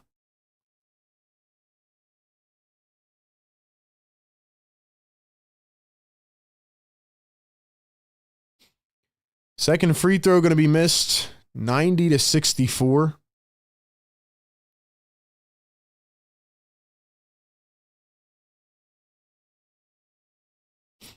Here's a 3 from Paul George. Got it to go.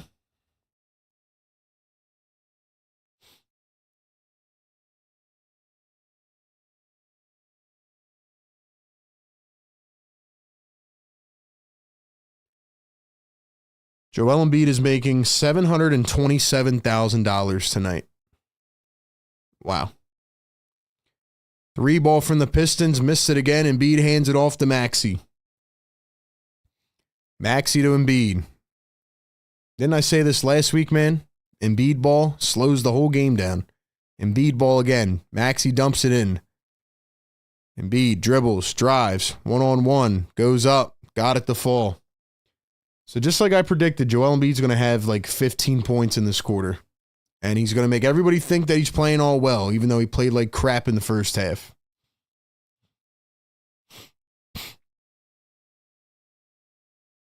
Paul George defending Tim Hardaway. Here's Tobias Harris against Justin Edwards. Tobias going to spin to his left, goes up, and he was fouled. $727,000 tonight.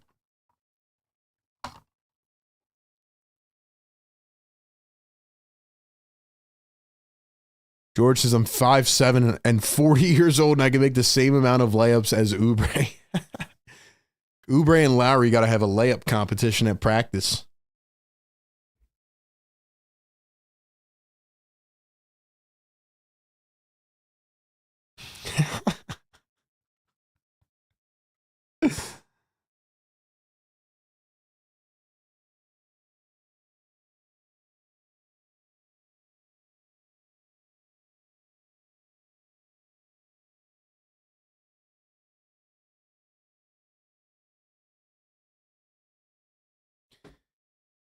Free throws are good. 92-69, 6:12 to go here in the third quarter. Edwards, Embiid. Embiid turning, spinning. Embiid one-on-one. Embiid dribbling, posting, turns, spins, fades. Got it. See, Joel Embiid, like I say, he's gonna score all his points in the third quarter. 3-ball missed by Detroit. I literally predicted this too, man. Told y'all this was going to happen. Here he is again.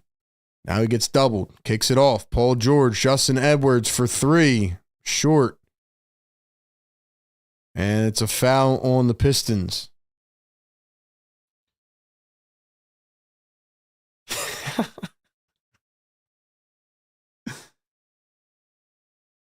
These dudes need to be arrested for embezzlement.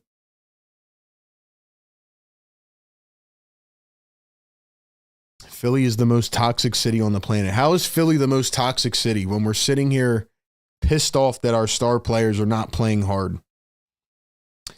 Maxey back to Embiid. 3 on the shot clock. Embiid pulls it up. Missed it. There's Tobias Harris. Sixers down by 21. Sasser fouled by Paul George.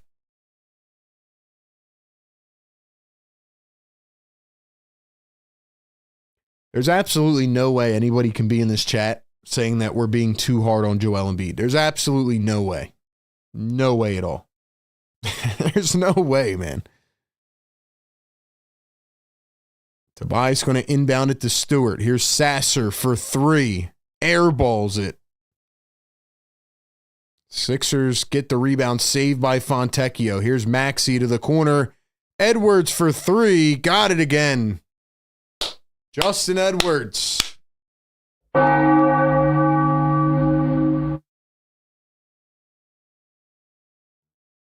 Fontecchio, Hardaway. Here is Sasser coming around a screen. Sasser drives, kicks, Hardaway for 3. Missed it. Edwards tries to track it down. Out of bounds, going to stay with the Pistons. Nurse is arguing the call.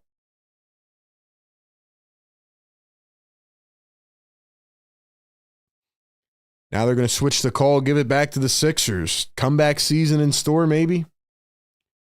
Maybe.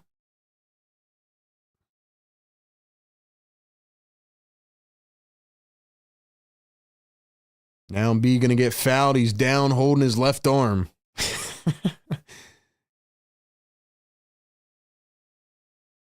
Pistons are like, yo, what else do we have to do, man? Trying our best. It is crazy. Like, I told y'all he was going to score 15 in the third quarter.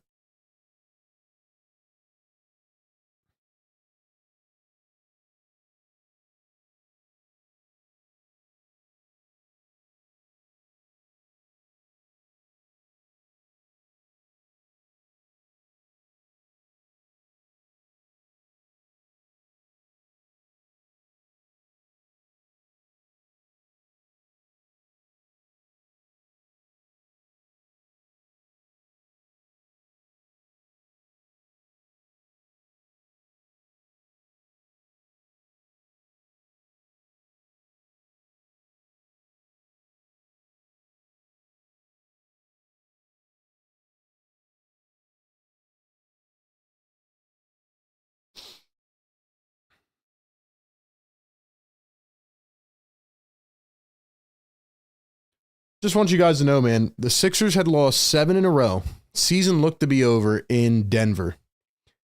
Then Nurse yells at the guys. They win 5 out of 7 games.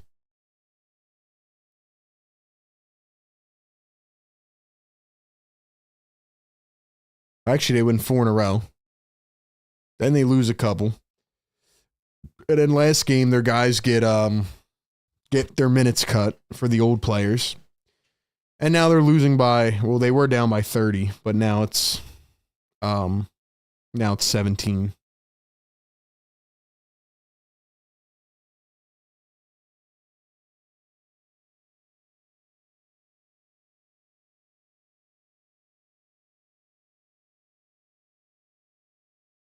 Who do you guys think won the trade deadline?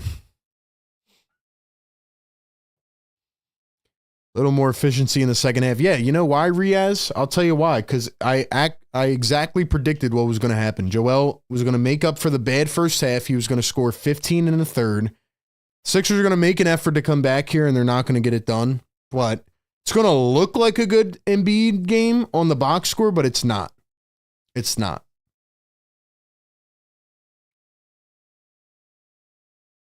It's really not. Guys, 400 people in here. Why do we not have 300 likes, man? Come on. Support the show, man. We do this every game. We do this every single game. Pre-game, live game, and post-game. Sixers Game Day Live, presented by National University, powered by BetUS. Free throws good for Embiid. Pistons have not scored in 5 minutes. 92-76. Now it's down to a 16-point game. Looks like the Sixers are going to come back, doesn't it? Here's Tobias Harris. Drives to the rim. Up. Missed the layup. Paul George going to take his good old time coming down the floor. Hands it off to Embiid. Embiid drives, goes up, draws the foul again.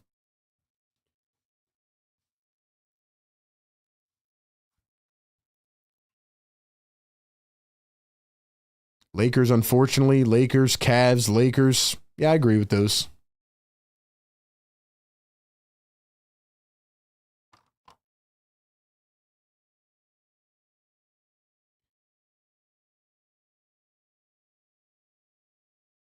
First one good at the line for Joel Embiid. We got 300 likes. Let's go. Let's wake up the neighbors, man. Wake them up. Yes, sir. Wake them up.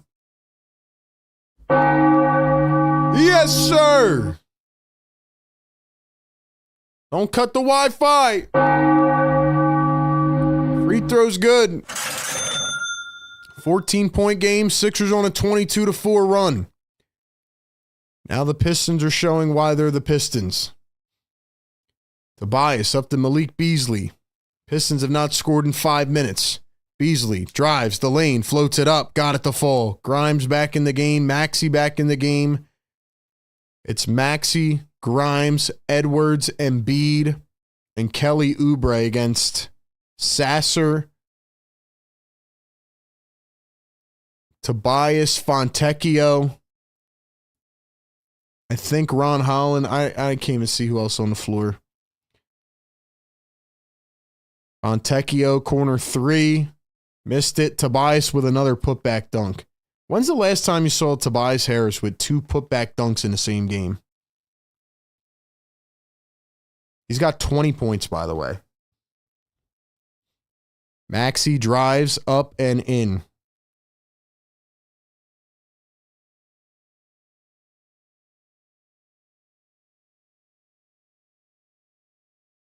Three-ball Fontecchio drains it again. See, there we go.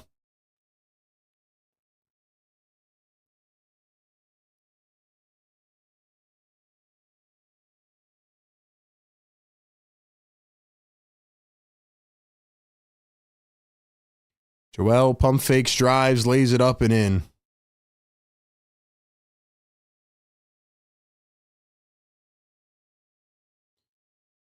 It's just funny how Tobias is cooking us. Tobias drives, now he gets plucked. Maxey picks it up. Maxey going to take it down the floor. Stops on a dime, pulls up a 3, missed it short. Pistons pick it up. Fontecchio, Beasley drives. Embiid gives no effort and an easy layup.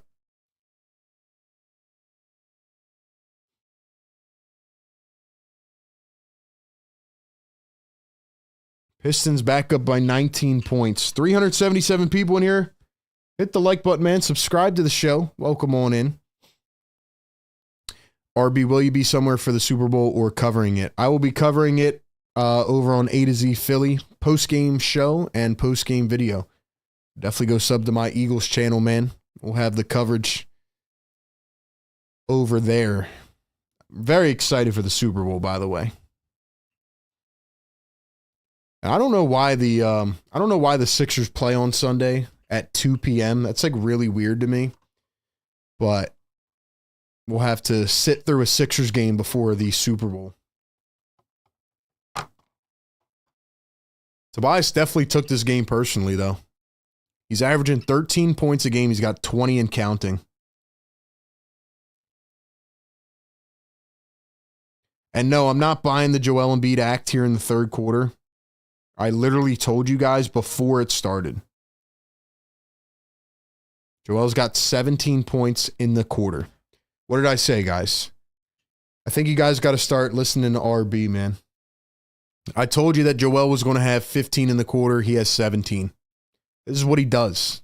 Comes out, he mopes in the first half, and then he comes back and bounces back in the third quarter.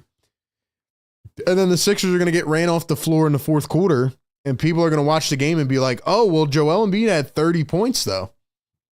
Yeah, no, you got to watch the game, though. You got to watch the game, though.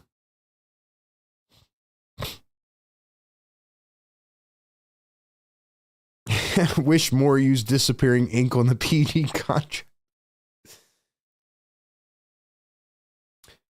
All right, man. Let me know where you guys are tapping in from in the comments, man. Let's get some love going in here. All my members, shout out to you guys. Thank you for going above and beyond as always. Shout out to Riaz, Shazy, Sean in the chat. Shout out to the members. If you guys want to become a member, click that link pinned in the chat and become a channel member.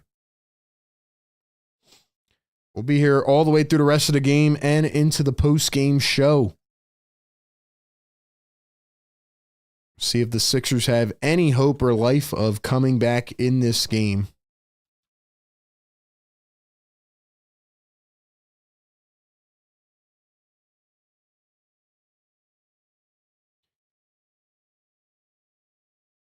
We all know Embiid gasses at the 30-point mark. Yeah, he'll have what I said. He'll have 34.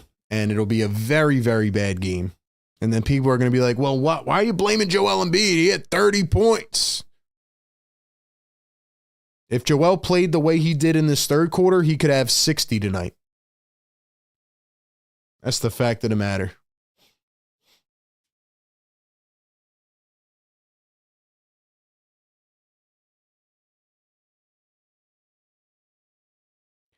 We got Ben tapping in from Amsterdam, Northeast Philly in the house, Cleveland, Ohio, Upper Darby, Beantown, Albania in the house. Why is Lowry still on the court? Well, that's an easy answer.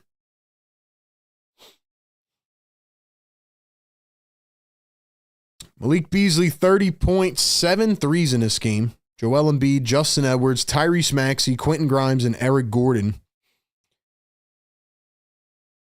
Maxey fouled to the floor. Marcus Sasser. And there's our guy, B-Ball Paul, man. Shout out to B-Ball Paul in for the first time. Shout out to my boy, man. B-Ball Paul. Formerly of the Out the Mud podcast with RB. Paul Reed in for the first time. Simone Fontecchio, Tobias Harris, Malik Beasley, and Marcus Sasser.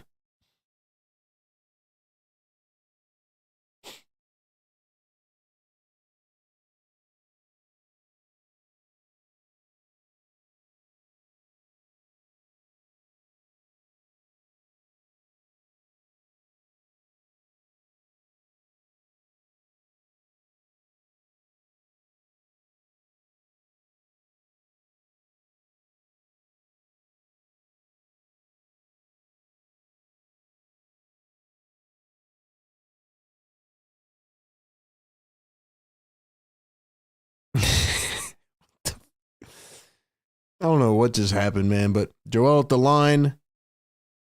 Free throw going to be good. I guess they didn't count the other one.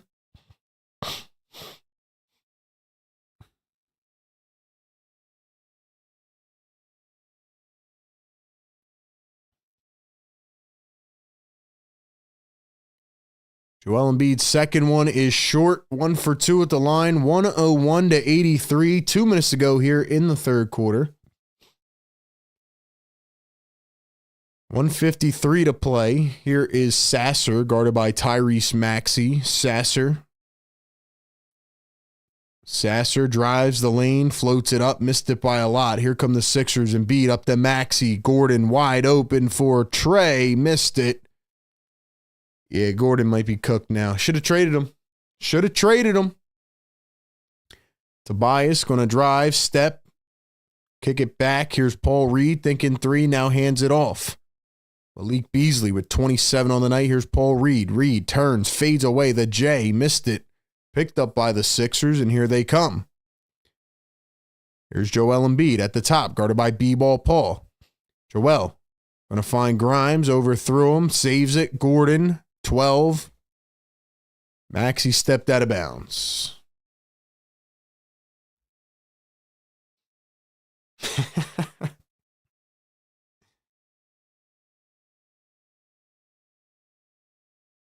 Yeah, so apparently Kelly Oubre was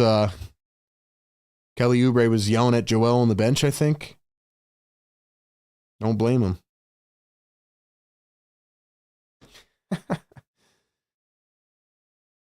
Tobias again against Eric Gordon, puts it up, missed it. Gordon tried to get the rebound. Gordon, oh my gosh, Paul Reed stuffed by Embiid. Tobias the layup, got it. Embiid's laying on the floor. And they stole it again. Embiid, get your ass up. Holy shit. Yo. Oh my God, bro. I'm done, bro. I'm done, bro. Embiid, you got to sit, bro. You got to sit, Joe. You got to sit, bro. I'm done, bro. I'm done, man.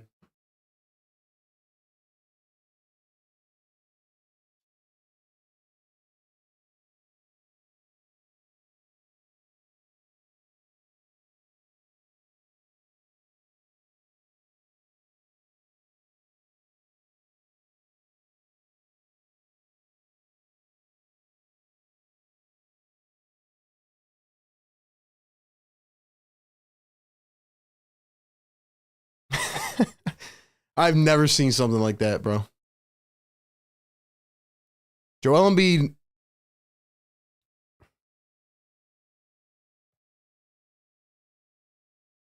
Paul Reed steals the ball.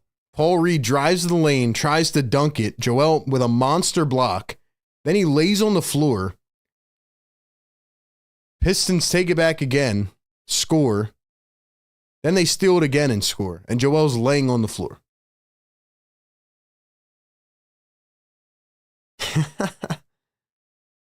Bro literally laid on the floor for 2 possessions. While Paul Reed, shout out to my guy B-Ball Paul, he just absolutely waxed you along with Tobias Harris.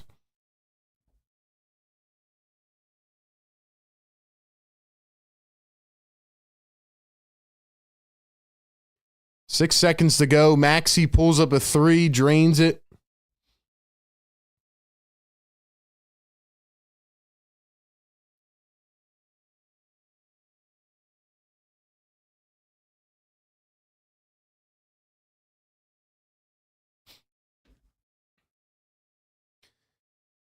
Once again, I am left speechless and numb. Joel Embiid had 18 points in the third quarter. I told you guys he was going to have 15 points and try to have like this fake heroic act where he comes back and looks like the Sixers are coming back and then they're going to fade. And that is exactly what happened. At this point, I can literally just predict the games. And I know I just lost my cool, but that's what happens when Joel Embiid sits on the floor, lays full spread out for 2 possessions while Tobias Harris and Paul Reed go in for buckets.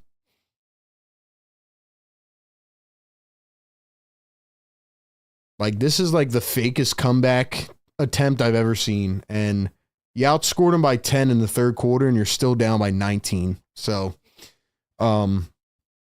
yeah. Shout out to B-Ball Paul. He comes right in the game and just goes crazy. But, wow. Ladies and gentlemen, drop one word in the chat to describe this game so far. Drop one word to describe how you're feeling. We're going to run it back. I want to know how you guys are feeling right now.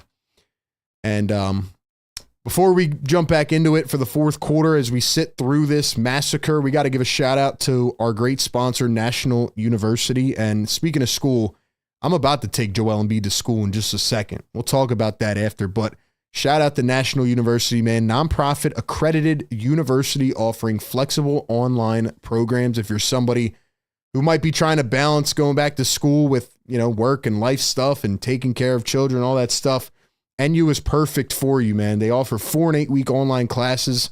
They allow you to start sooner and finish faster, even from the comfort of your own home. They offer 150-degree programs, credentials, and certificates. And most importantly, they understand when you start or return to higher ed, you're not only a student, but a parent, caretaker, employee, and more. So they give you the support to balance your life.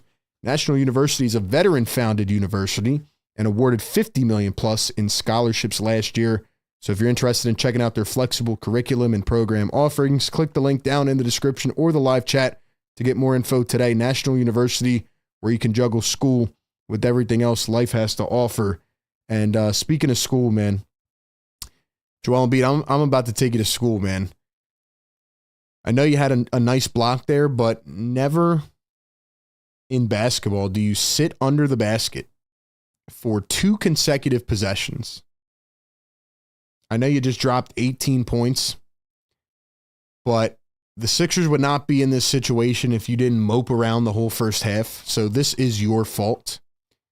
And I just have never seen something like this, man. Apparently, Kelly Oubre's arguing with Joel Embiid on the bench. Like, if you don't care, like, why are you in? Why are you in, man?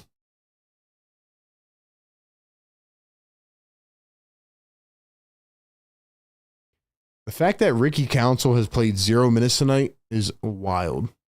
Beasley's got 30. You're playing no defense. They're doing simple ball screens, getting the guard open. Embiid won't step up on the shooter. Paul George has 9 points again. Paul George is becoming the Tobias Harris of Tobias Harris's. Paul George is averaging 9 points a game right now.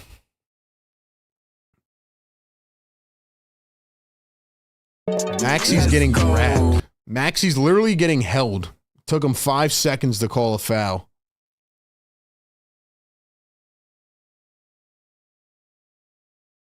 No, he had 20 points in the third, RB. Sorry. Oh, my fault. He had 20 points. Well, here's the thing. I don't give a crap. I don't care if he had 40 points in the third. If he played the same way he did in the first and second, if he played the same way in those quarters that he did in the third, he would have had 50, 60 points tonight. And the Sixers would be winning the game. Quentin Grimes, turnaround fade, 3, got it. Nice shot. And by the way, let's remember, the Pistons don't have Cade Cunningham or Jaden Ivey. They don't have Jaden Ivey or Cade Cunningham tonight. Now the Sixers are down by 16 again. They're going to try to make it look like they're coming back, but they're not. Fontecchio drives, and he's fouled by Bona. I'm surprised Nick Nurse hasn't brought his stepchild in since the first quarter. $5 super chat, damn RB. We say finally sees the light. It doesn't take a genius to see lazy, sloppy, don't give attitude this guy has. He's disrespecting the fans.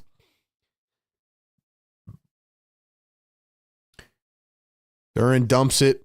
Back to Duran. Here's a Fontecchio triple. That one is short. Bona picks it up. Well, actually, maybe with Bona, this team could win. Maybe this team could win with Bona on the floor. Paul George going to find a Dem. Bona swings it to nobody. Just threw a bullet out of bounds. Tobias Harris, stop clapping your hands over there. You're a bum, too. Chuma Okeke savior? Yeah, apparently.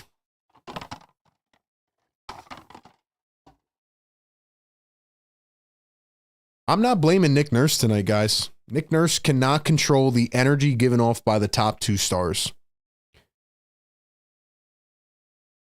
Only thing I can blame Nick Nurse for is not playing Ricky Council and continuing to play Eric Gordon.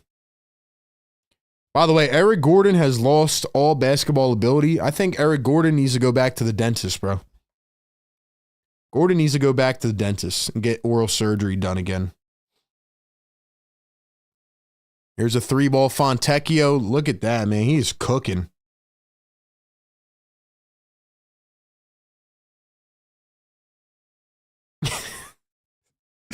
Paul George mid-range. There we go. Attaboy, Paul George. Attaboy, Paul George. Duran dumps it again. Beasley off balance for 3. Missed it. Gordon picks it up the floor, throws it away. Another turnover.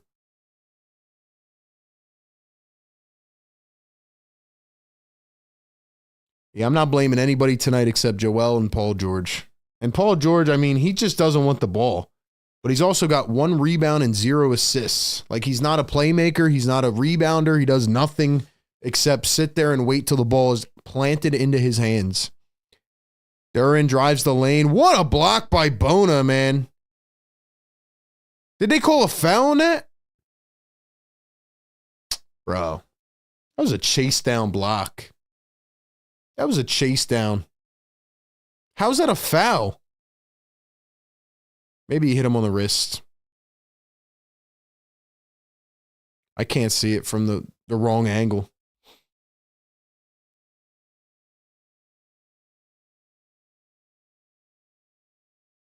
$380 people in here. Do me a favor, man. Like the stream. I know we're all frustrated, but we do this every game. Pre-game, live game, and post-game show covering the Sixers in the NBA. So welcome in. Here's Paul George one-on-one against Sasser. Going to drive, spin, pull up the 2. Missed it. Rebounded by the Detroit Pistons. 17-point lead.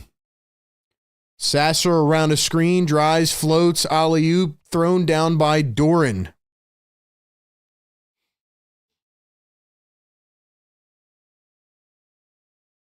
Paul George again isolated. Paul George drive. Eric Gordon wide open for 3. Missed it again. Bona crashing the boards, trying to fight, couldn't pick it up. Here come the Pistons. 9:05 to play. What a dime inside. Duran fouled by Gordon and throws it down. Never in my life have I seen a player like Eric Gordon, who is literally, like, he is one of the worst players in the league for the first, 38, 40 games. And then the guy turns into 2010 Eric Gordon, and he's hitting everything. The guy's hitting shots from the logo because the young guys are playing. And then he turns into literally a scarecrow again. Eric Gordon, I will book you a dentist appointment, bro. As soon as he went to get oral surgery, he turned into a great player. And now the Pistons are trying to fight the Sixers. Ron Holland is having words with Adem Bona. As if you scare us. What are you, the 7th overall pick? 5th overall pick? You don't even start on your own team? Bona's over here laughing. I love Adem Bona, man. I love Adem Bona.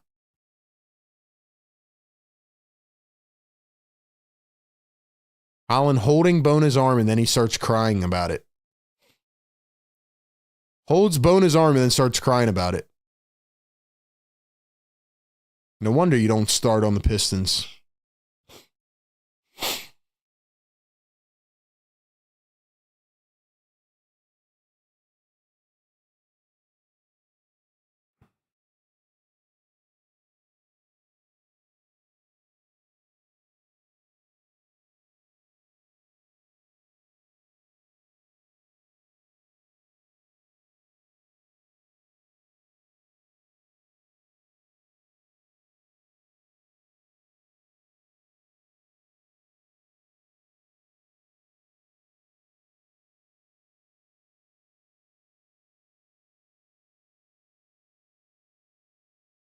Oh, wow. Yeah, I didn't even see this until somebody just, I don't really want to play this because of copyright. But, yo, did you guys see the Embiid Oubre thing? I didn't even catch it at first.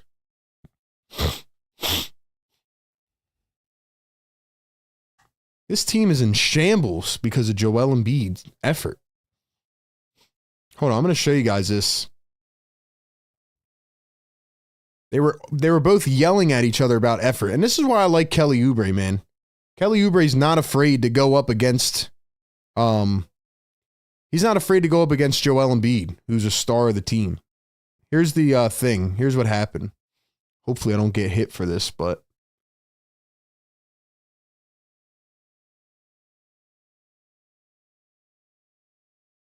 dang, bro. Let's go. Yo, Kelly Oubre. I love Kelly Oubre, man. That's how you call out lousy effort, man. Shout out to Kelly. I'm glad you're still here, brother. I guess that was on the ESPN broadcast. I'm not I'm watching the NBC one. Shout out to Kelly, man. $5 super chat. Brian Pumper says, I'll throw a parade on Broad Street the day Joel hangs it up and Oubre was cooking his bum, blah, blah, blah, blah. Yeah, man. Oubre, that's a real, I'm glad there's frustrations, That's how I feel. That's how I feel, man. Doesn't matter who you are. Somebody's got to call out pathetic effort when they see it. And that's probably what Nick Nurse will be doing post-game. Sixers Sam, what's going on? Says if enough people super chat and buy merch, RB can buy the Sixers. That is true. That is true. We make enough merch sales, we might be able to get Josh Harris on the phone and buy the team.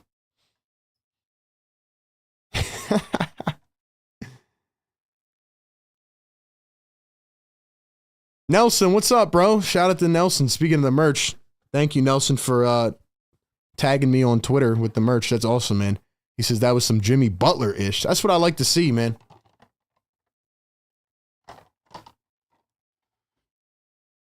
That's crazy, though.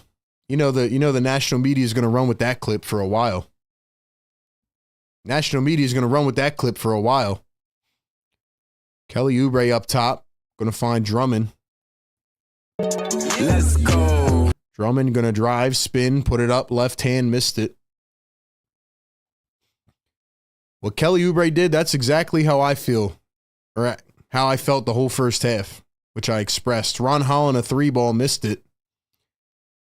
Drummond's on the floor now. Joel Embiid's not even coming back, I guess. Oh, did he put Kyle Lowry back in? I spoke too soon, man. Paul George 3, cashes it in.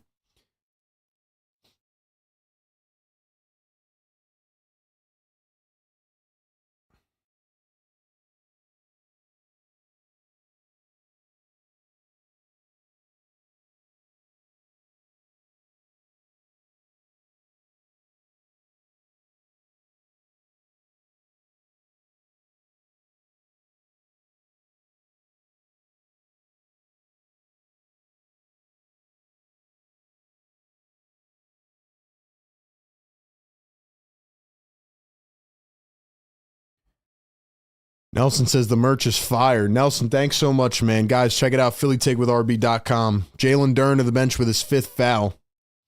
Ryan Sprague, $5 super chat says, thank you, Oubre. Somebody had to call it out. Somebody had to say something. Here's Quentin Grimes up top. It's going to be an off-ball foul. I can't believe he put Kyle Lowry back in the game. He really believes that Kyle has the chance to win this game for us.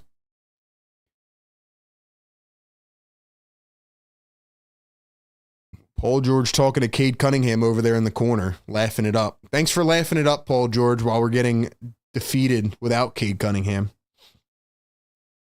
Guys, get this to 400 likes, man. Do me a favor, like the show, subscribe to the channel. We do it every single game. Quentin Grimes beats him to the hole, man. Quentin Grimes looking good in his debut.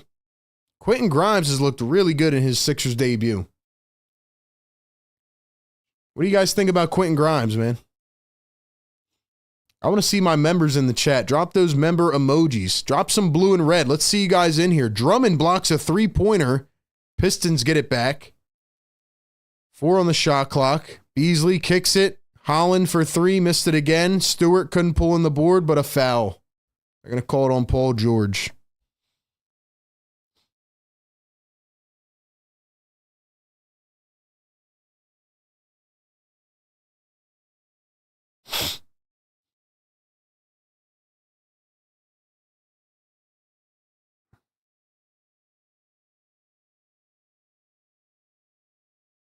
By the way, Ricky Council has not played yet. You notice how the team's playing harder, though, when Embiid left.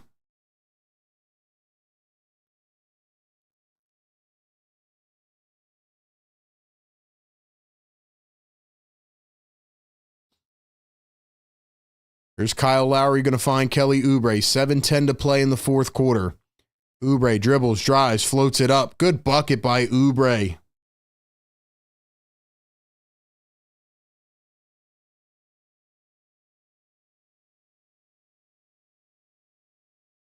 I'm sorry, guys. I just can't buy a fake comeback. I can't. It's not going to happen.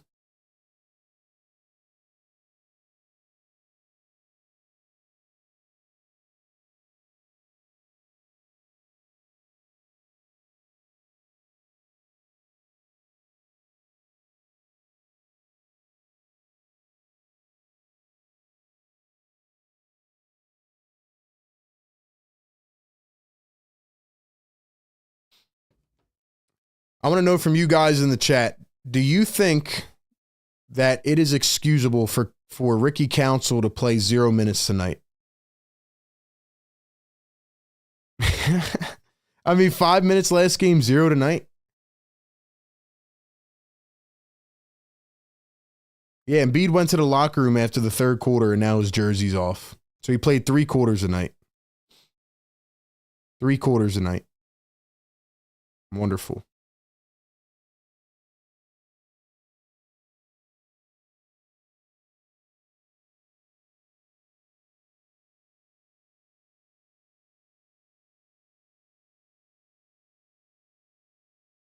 Watch Embiid not play on Sunday? Probably.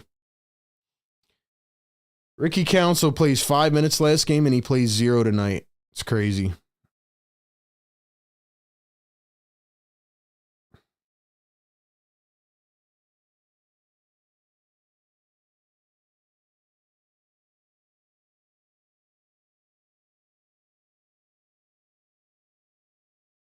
Like I said, though, I can't keep saying the same things every game, you know? Like, I know what to expect at this point. That's just kind of how it is. Doc Rivers is to Isaiah Joe what Nick Nurse is to Ricky Council. That's kind of where I'm at with it.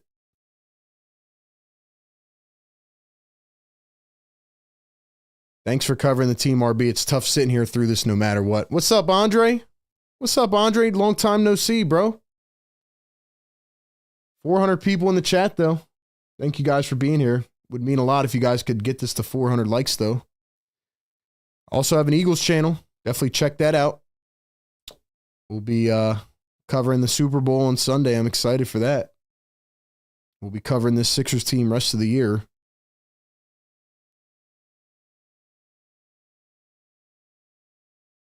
And we'll be here through the post-game show as well.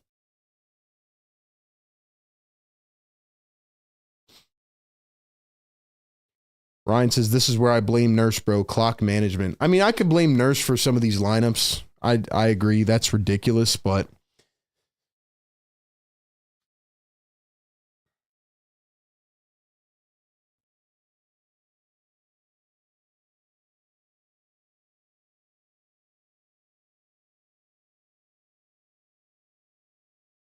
bro, they said Joel came at Kelly for his effort during the timeout. Yeah, okay. All right, Joe. Enough of the games, bro. Enough of the games. All right. Kyle Lowry, Kelly Oubre, Quentin Grimes, Drummond, and Paul George. Stewart, Holland, Beasley, Tobias, and Hardaway. Tobias dumps it. Stewart drives, blocked, gets it back. 3-ball Hardaway, missed it. Tobias the rebound. Here's a third chance. Hardaway into the paint, lost it again. Fourth opportunity, missed it. And Drummond finally gets the rebound. Paul George coming around the screen. He's going to dribble, drive, kick it. Quentin Grimes, spot up 3, missed it.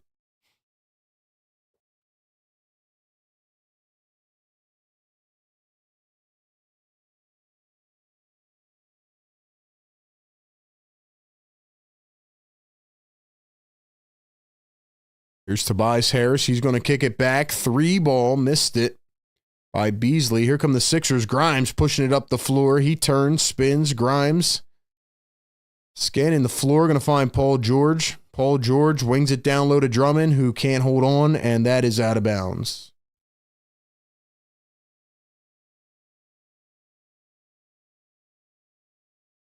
Plenty of time, and Embiid is not playing. That is true. He's getting ready to check back in now. Let's go. Pistons have not scored in 3.5 minutes. Sixers still trying to capitalize.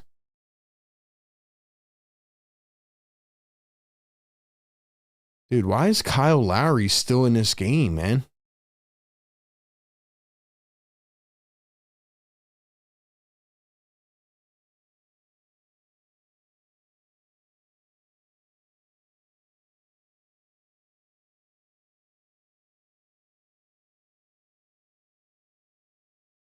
Beasley and Lowry getting into it now.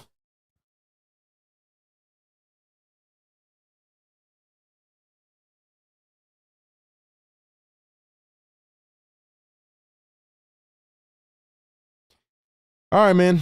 Well, don't know what's going on now, but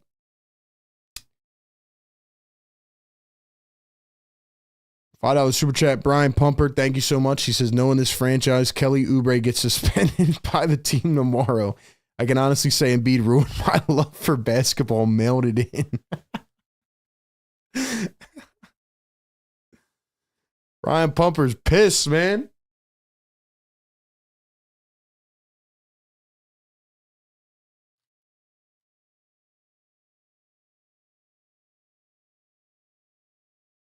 Brian's pissed, man.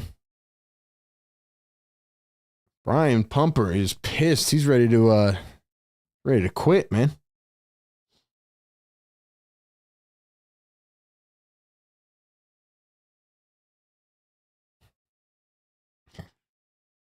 That would be funny, man. That would be funny if they suspended Kelly Oubre. It is pretty crazy too how Morey talked about the team getting younger and then they don't play Ricky Council.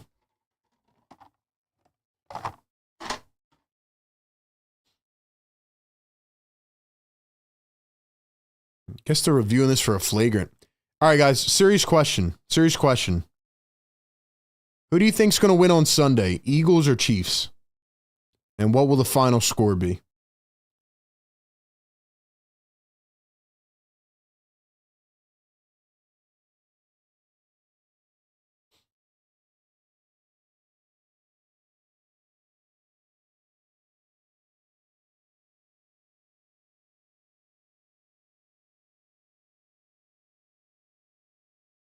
They just called a loose ball foul on Kyle Lowry. They just changed the call to a loose ball foul, so it'll be on Kyle Lowry. So once again, don't know why Kyle Lowry is in the game with 5 minutes to go.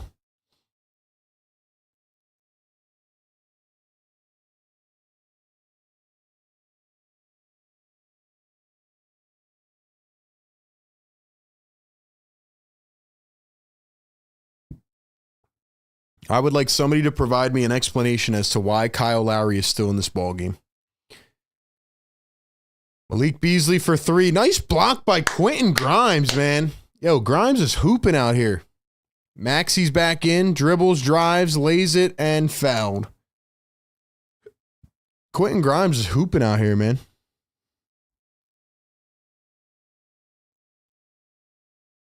Chiefs by 10, Eagles 27-24, 31-17, 37-24. Definitely go check out my prediction on the A to Z channel.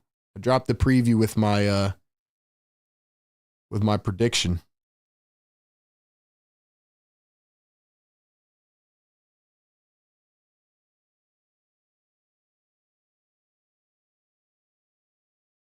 You know I'm picking the Birds though. Free throw good. 115-101, 5:21 to play. Sixers on an 8-0 run. Here's Tim Hardaway, finds Doran. Joel Embiid is finally back in the game with 5:15 to go. Why is Kyle Lowry still in the ballgame? Somebody needs to tell me.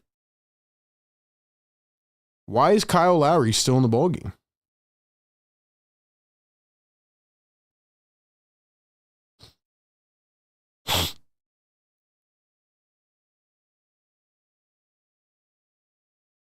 Here's Kyle Lowry with the ball.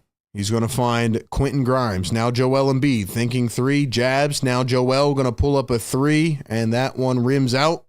Oubre tracks it down. Maxey second chance. Got it. Tyrese Maxey makes it an 11-point game.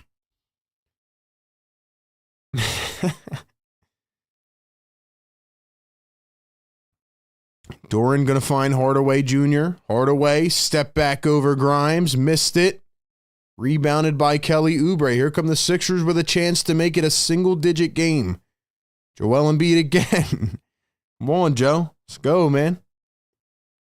Come on now. One-on-one. Embiid ball. Embiid ball. It's poked away. 2-on-1. Doran takes it length of the floor and lays it in. Turned over by Joel Embiid. Maxey going to turn, spin, find Joel. Joel back to Maxey. Maxey from deep, and that is off as well. So once again, they go back to not caring and taking ridiculous shots. Here is Marcus Sasser coming around a screen, drives, floats it up. Nice block from behind by Maxey. Here come the Sixers, 2-on-3. Grimes spots up for three and can't get it to fall.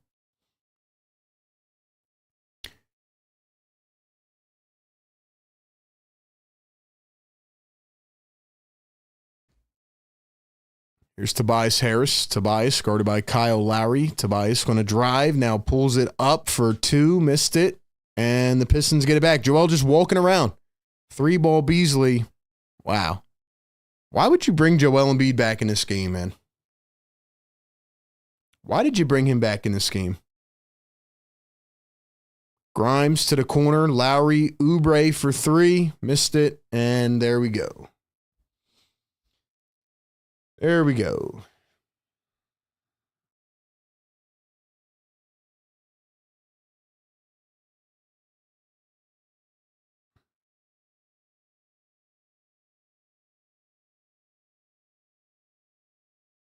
Beasley up top, 3-2, pulls up a three, got it again.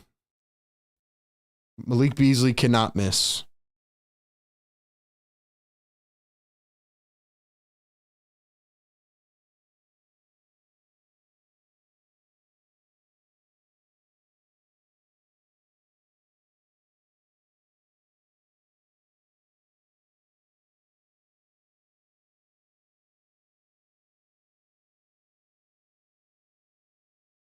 Told you guys they weren't going to win the game. Told you guys they weren't going to win. Joel Embiid killed the momentum again. And I know people are going to look at the box score and this and that. Nah, this was the worst, one of the worst games I've ever seen.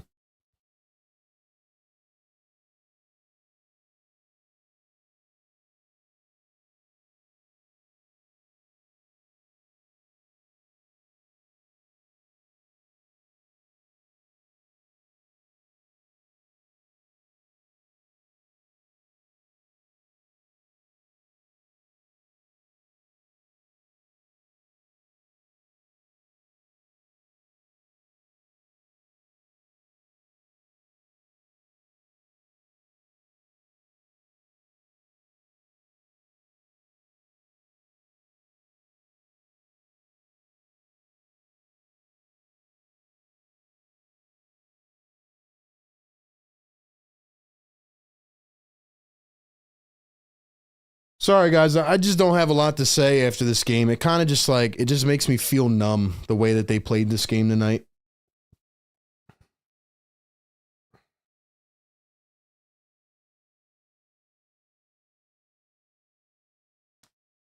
The way that they played this game makes me feel numb tonight, man. 450 people in here, though. 450 people. Do me a favor, like the stream, subscribe to the channel. We got Postgame coming up right after. We got a lot to say, that's for sure. Been just kind of holding my emotions back for the Postgame show.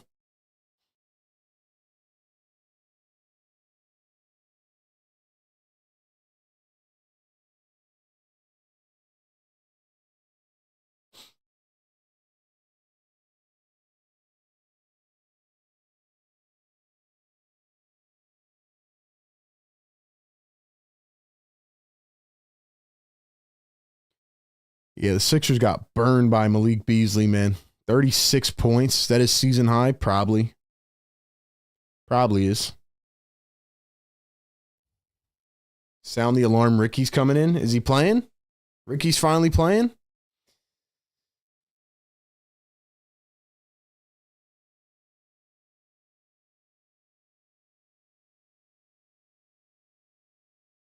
Like I said, we'll talk more about it on the post game, but I've just been kind of holding my emotions back because I'm just feel numb after this game.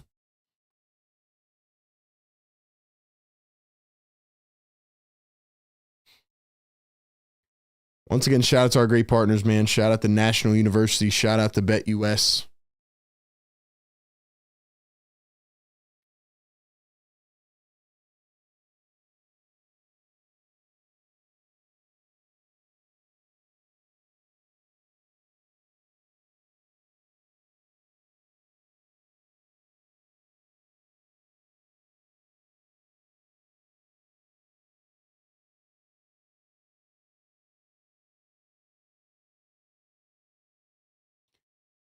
All right, so the Sixers get the ball back.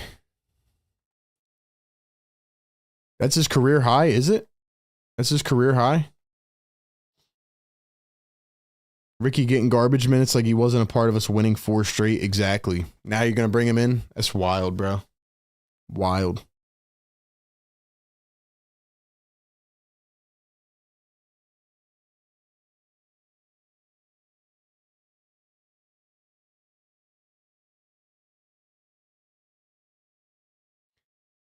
Adem Bona, Justin Edwards, Ricky Council, Chuma Okeke in the ball game. Quentin Grimes. This is the lineup I wanted to see earlier. Edwards for 3, cashes it in. This is what I wanted to see earlier in the game.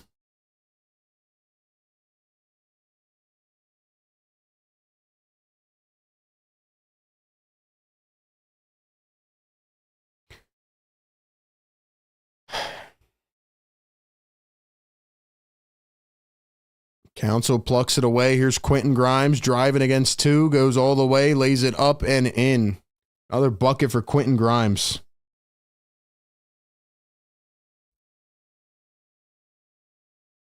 $1:20 to go here in the fourth quarter. Tobias Harris, revenge game. Paul Reed, baseline J, missed it. Picked up by Chuma Okeke. First minutes of the NBA season for him. Edwards lost it. Stolen away by Detroit. 1:05 to play. Paul Reed oops it up. Nobody there. Thompson throws it down.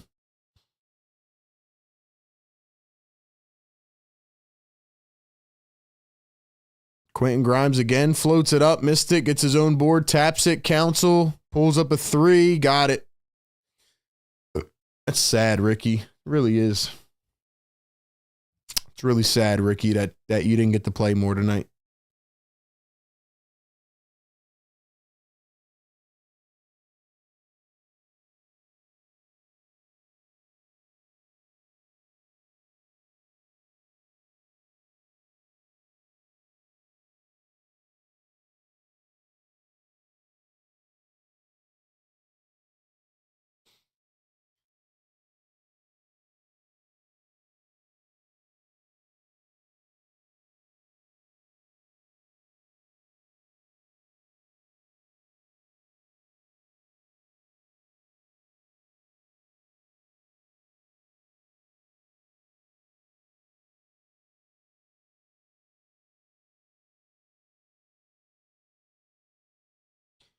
All right, man. Well, Sixers are going to go down 125 to 112 as the clock runs out. And we have a lot to talk about in the post-game show, that is for sure. I've just been sitting here conserving my emotions in the second half. A couple things must be said after this game. A couple things must be said in this game. Sixers fall 125 to 112 on a day where Daryl Morey talks to the media and talks about why this team can still be a championship contender. I have a lot to say after this game, but this is the Sixers Game Day Live show. We do this every single game, pregame, live game, and postgame. Shout out to the members, all the mods, everybody rocking with us, man. A lot to say after this game. Lot to say after this game. So that's what I got, man. We'll get into it, though. We'll get into it. Stick around for the postgame show. Stay right here. Stay locked and loaded. And we will be back with some important things to say.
right, man.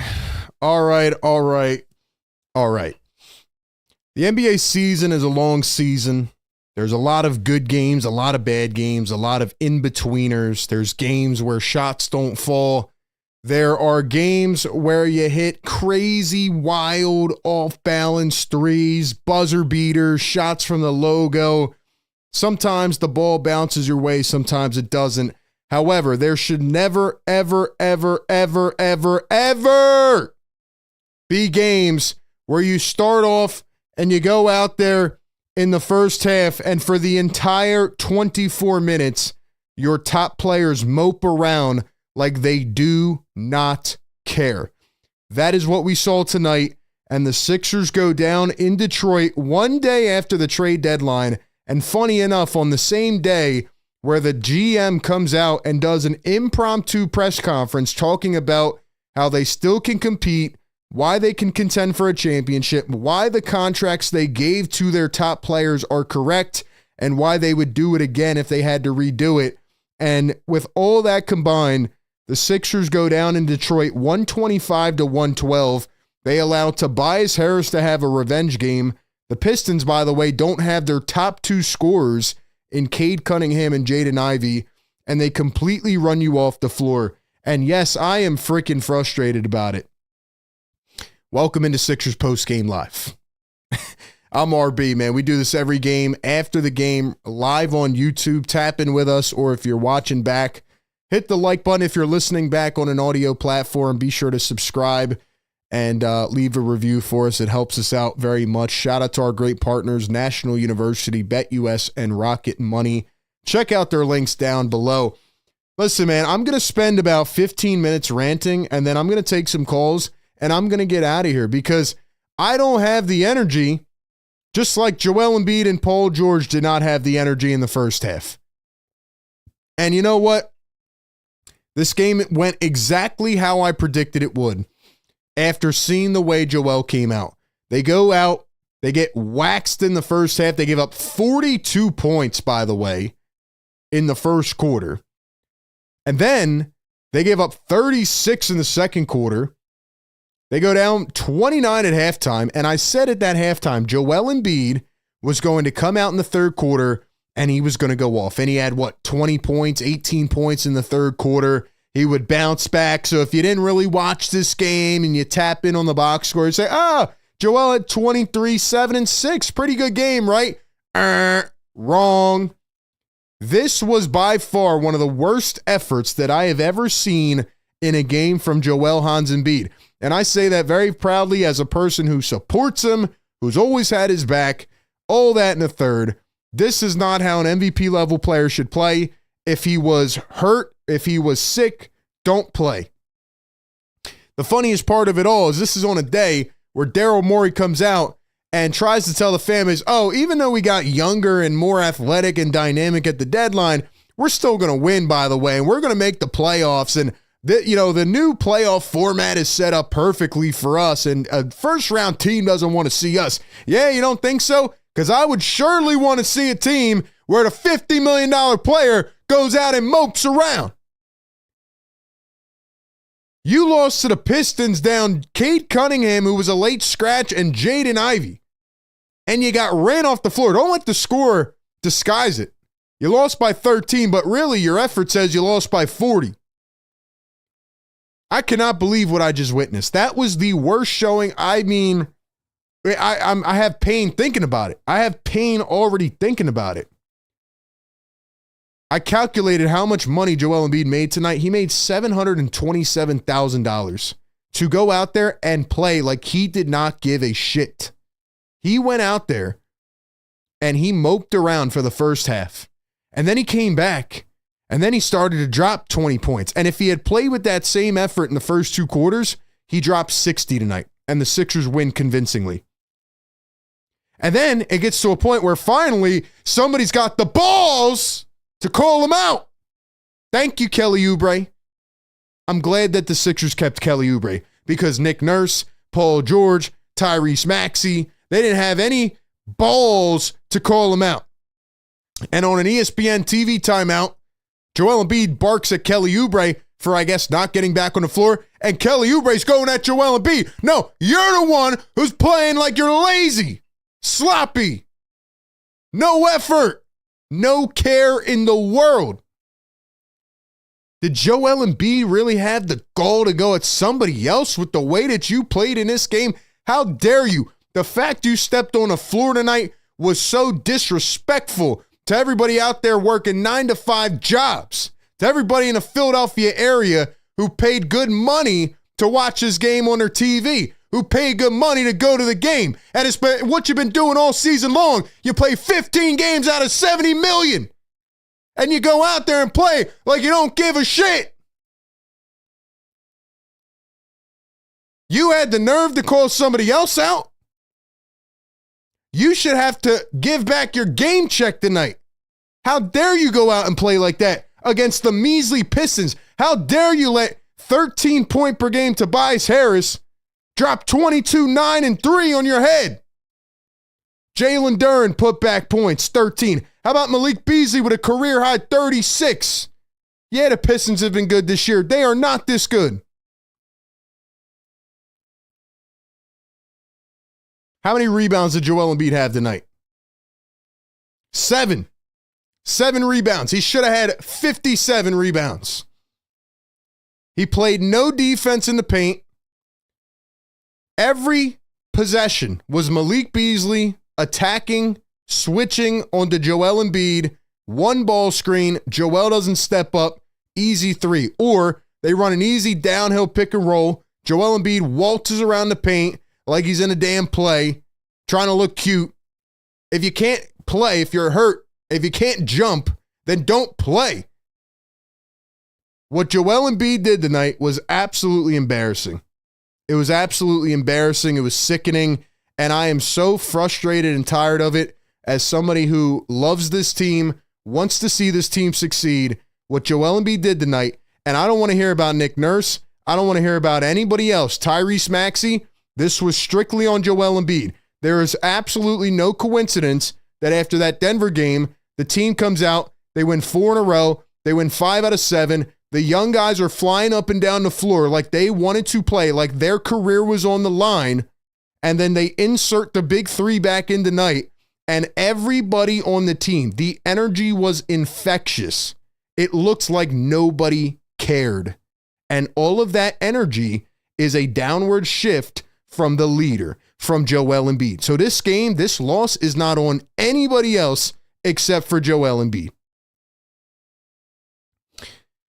Now, I got other strays to throw out here as well. And I don't even get animated like this anymore because I know what to expect with this damn Sixers team. But I am pissed off, man. Brian Pumper, $5 group chat says, you keep it real, RB. The other Sixer creators are fanboying and scapegoating others. Joel Embiid's lack of care radiated down the team. It absolutely did tonight. It absolutely did. The next one goes out to Paul George, man. Paul George played okay in this game. 14 points, 10 shot attempts. But for most of the game when it mattered, he had 9 points. And my issue with Paul George is that he did the same thing as well. He is the mirror image of last year's Tobias Harris because he goes out there and he plays cute, and until you ask him to do something with the ball, he won't do it. Paul George stood around. He watched Joel Embiid. And how many times in a row? I would love to go back and watch how many consecutive possessions it was Maxey dumping the ball into the middle to Joel Embiid. Tyrese Maxey had a stretch of 10 straight 30-point games, and he had 27 tonight on 20 attempts, but Tyrese Maxey could not be Tyrese Maxey. He could not be the free-flying, let me run everywhere, up and down the floor, taking these step-back threes, because the Sixers reverted tonight to playing Embiid ball, Embiid ball, Embiid ball. And whether it was settling for a deep 2 or getting in the paint, and sure, the third quarter you were shredding guys. Well, we wanted to see that in the first half.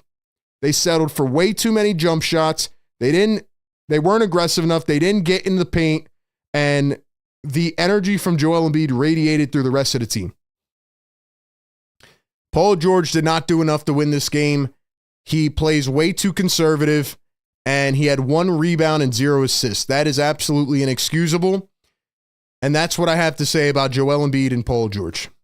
This was by far the worst effort I've ever seen. And again, it comes on a day where Daryl Morey's trying to preach to the fan base that they're still going to contend and compete, even though we know that they're trying to build out for the future. So stop lying to us.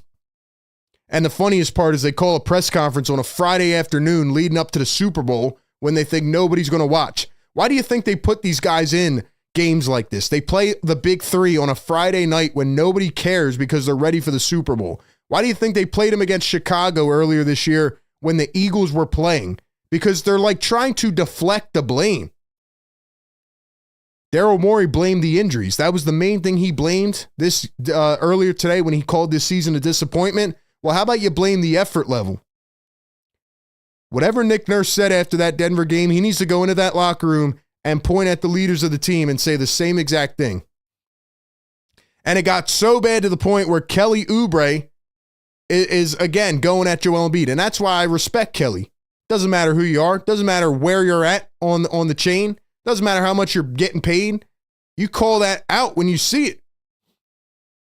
And Joel Embiid's lack of leadership tonight was radiating throughout the rest of the team. My other thing is Nick Nurse. I am not blaming Nick Nurse, but what I am blaming tonight is the fact that the old players come back. I blame the front office for not trading Andre Drummond and Eric Gordon and guys like that. Eric Gordon is now back to being blind on the floor, and he needs to go back to the dentist. Maybe that'll help him hit shots again. Andre Drummond, he looks so lost out on the floor, it's unbelievable. Now, they did play Bona more minutes. Bona was the first sub, but he ended up getting banged up. But at least Adem Bona was trying to grab boards. At least he was trying to show effort. At least he tries. And you know who else tried tonight? Quentin Grimes. Kudos to Quentin Grimes, man. Amazing debut out of Quentin Grimes. 14 points, 2 boards, 2 assists, 5 for 9. Looks like he could be a special piece, but it's just one game. How come Quentin Grimes was the only guy that tried off the bench? Where I'm mad at for Nick Nurse is, again, he doesn't play the young guys. Ricky Council gets 2 minutes of garbage time at the end of the game. That's inexcusable. Ricky Council was a main component in the Sixers winning 4 in a row and 5 out of 7 games. He was one of the main factors, and last game he plays 5 minutes, and tonight he plays 0 up until garbage time. That is inexcusable, and for the love of God, if I have to see Kyle Lowry in the game one more time, the fact that he was in with the game in reach with 6 minutes to go up until the final 2 minutes. I mean, there is absolutely no way that Nick Nurse really believes that Kyle Lowry is the best player to throw out there at that point. Why are we still seeing Kyle Lowry and Eric Gordon together? Kyle Lowry's got to have something on Nick Nurse, man. I mean, this is unbelievable. Kyle Lowry in the first quarter, was it the first or the second? He was under the basket. The Pistons guy waved at the ball and almost fell down. And Kyle Lowry had the most wide open layup that I have ever seen in my life. I don't think I've ever seen a layup this open. And he tries to tap it like a volleyball and misses. And then tries to get the rebound and whiffs. Kyle Lowry is the worst player in the NBA. There's been a weird discourse about should the Sixers bring Ben Simmons back? Hell no. But you know what? When it compares to Kyle Lowry, I actually start to maybe consider it a little bit. That's how dog crap Kyle Lowry is. I never want to see this guy on the floor again. He needs to be cut tonight. He needs to be an assistant coach tomorrow. But it won't happen. He'll continue to take minutes from Ricky Council and Jared Butler and everybody else. So that's why I'm mad at Nick Nurse, because he continues to play these old guys, and the Sixers should have traded him at the deadline, and that's where I'm at. But all that, that's the afterthought. I am still mad at Joel Embiid and the way that he approached this game tonight. The Sixers went out there like $50 million divas who thought they already had the game in the bag, and they got ran off the floor by Tobias Harris. And that is inexcusable, and that should never, ever, ever, ever, ever happen. That's all I got on this game. Ladies and gentlemen, if you want to call into the show, call the Discord, man. Call the Discord. Links in the chat. The more I think about this game, the more it disgusts me. The word that I used throughout this game trying to describe it is numb. It made me feel numb. It like sucked the soul out of me from this week. Tobias Harris averaging 13 points a game, goes for 22. Are you kidding me?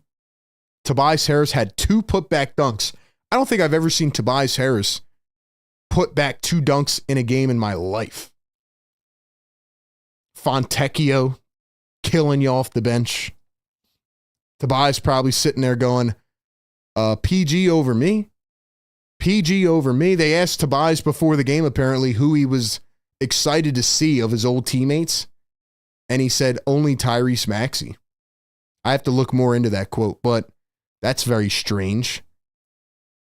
Is Joel Embiid hurt, or does he not care? Has he given up on the season? Because today it looked like Joel Embiid was going out there like it was a 9-to-5 job that he didn't want to be at. And I'm happy that Kelly Oubre actually stood up to Joel Embiid. Here again is the clip in case you missed it. Joel Embiid, I guess, chirps at Kelly after a timeout. I guess they're both trying to get back on the floor.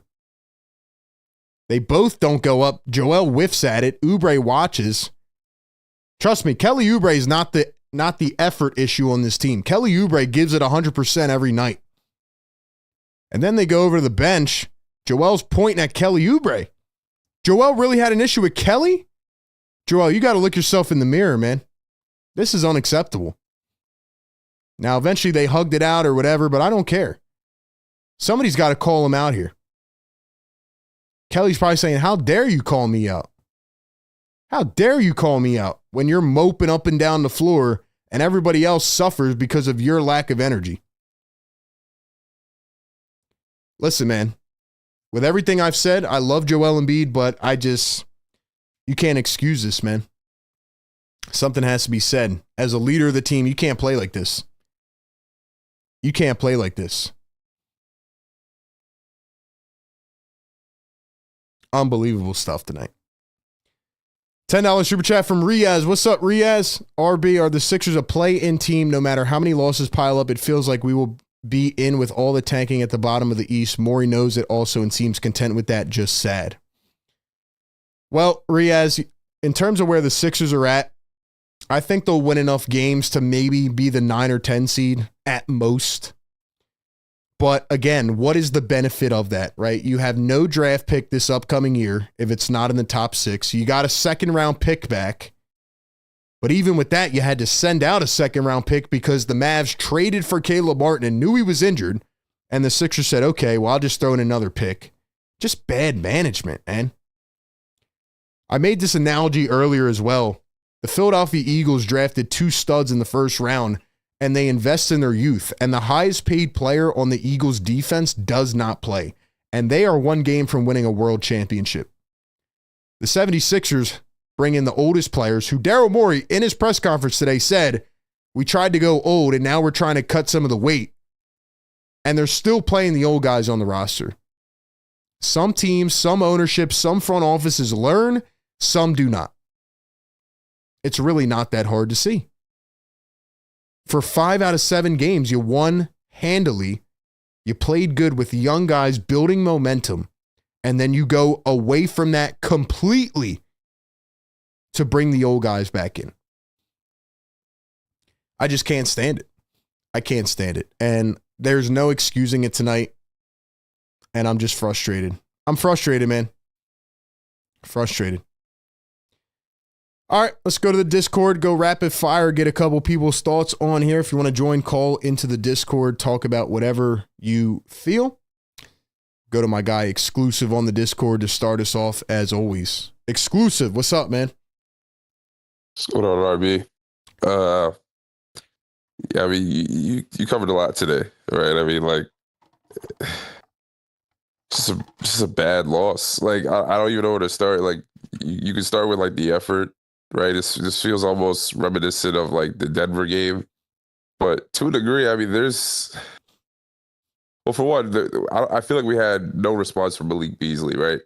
I mean, that in itself, if you look back at the game and stuff like that, that's a momentum killer when we were trying to call back in the second half and everything. But like, I don't know, you can't allow. It's just really hard to win a game if you allow 78 points in a half, right? I think that was like the most the Pistons had since 1992, right? Anything you do from that point forward, from a crawling back standpoint, effort standpoint, it's just too much at that point. Like it starts with that. Execution wise, I feel like we gave up a lot of open threes in that first half, right? I think I came on the show before and I mentioned that these guys are pros, right? Malik Beasley's a hell of a shooter, Yep. right? You can't leave guys like that open, right? They were running and gunning. And that was another thing too that I wanted to mention too, is like it seems like we have an issue at times when we play teams that are, I guess fast paced, right? You look at the Raptors loss like way back in the beginning of the season, right? These are the kind of teams that they play fast, they run and gun, they penetrate and kick, they're out and running, right? And we haven't really responded to that well, so You know what it is, man? It's like there's games in the NBA, like regular season, where sometimes, the team that gives more effort simply does win. Like the shots are falling, they're not falling, but you're right. The Pistons gave way more effort tonight. And of course the shots started to fall, but whether it was second chance points, not grabbing boards, and you talk about Malik Beasley, what I saw was they targeted a switch every time, and Malik Beasley had a quick second to pull it up, quick trigger three, and the center did not move out of the paint. That's what I was seeing for most of the game, but maybe I'm wrong. yeah, the thing is too, the back end of shooting as many threes as you do, right? Long threes traditionally leads to like long rebounds, right? So you're allowing the open threes, right? The odds of the perimeter guys and a bunch of guys out of the perimeter as well. It's like the odds of them getting that board, it's already up, right? They're just firing threes. I think it was like 14. They were like 14 for 31. I forgot what point in the game that was, but 31 attempts from three. That's too many attempts, man. Like that's just a lot of attempts, and I don't know. I just think it's an effort thing, and I think they came out and they really just hit the ground running. They really did everything they could to get out and run against us. Yeah, man. I mean, the Pistons came in as a team that was undermanned, and they looked like they wanted it 50 times more. Like they did all the little things, and on a night like tonight, that was enough to win the game. But it builds bad habits for your team to play like this. And we have not seen them play like this effort-wise in some time, So it does make me question why the entire team looked so sour. And even Nick Nurse here, as I got a quote up on the screen, said inexcusable in regards to the 78 points in the first half. Down your top two scorers, by the way, who usually account for about 44 points a game, 43 points a game. So, yeah, it's just inexcusable, man.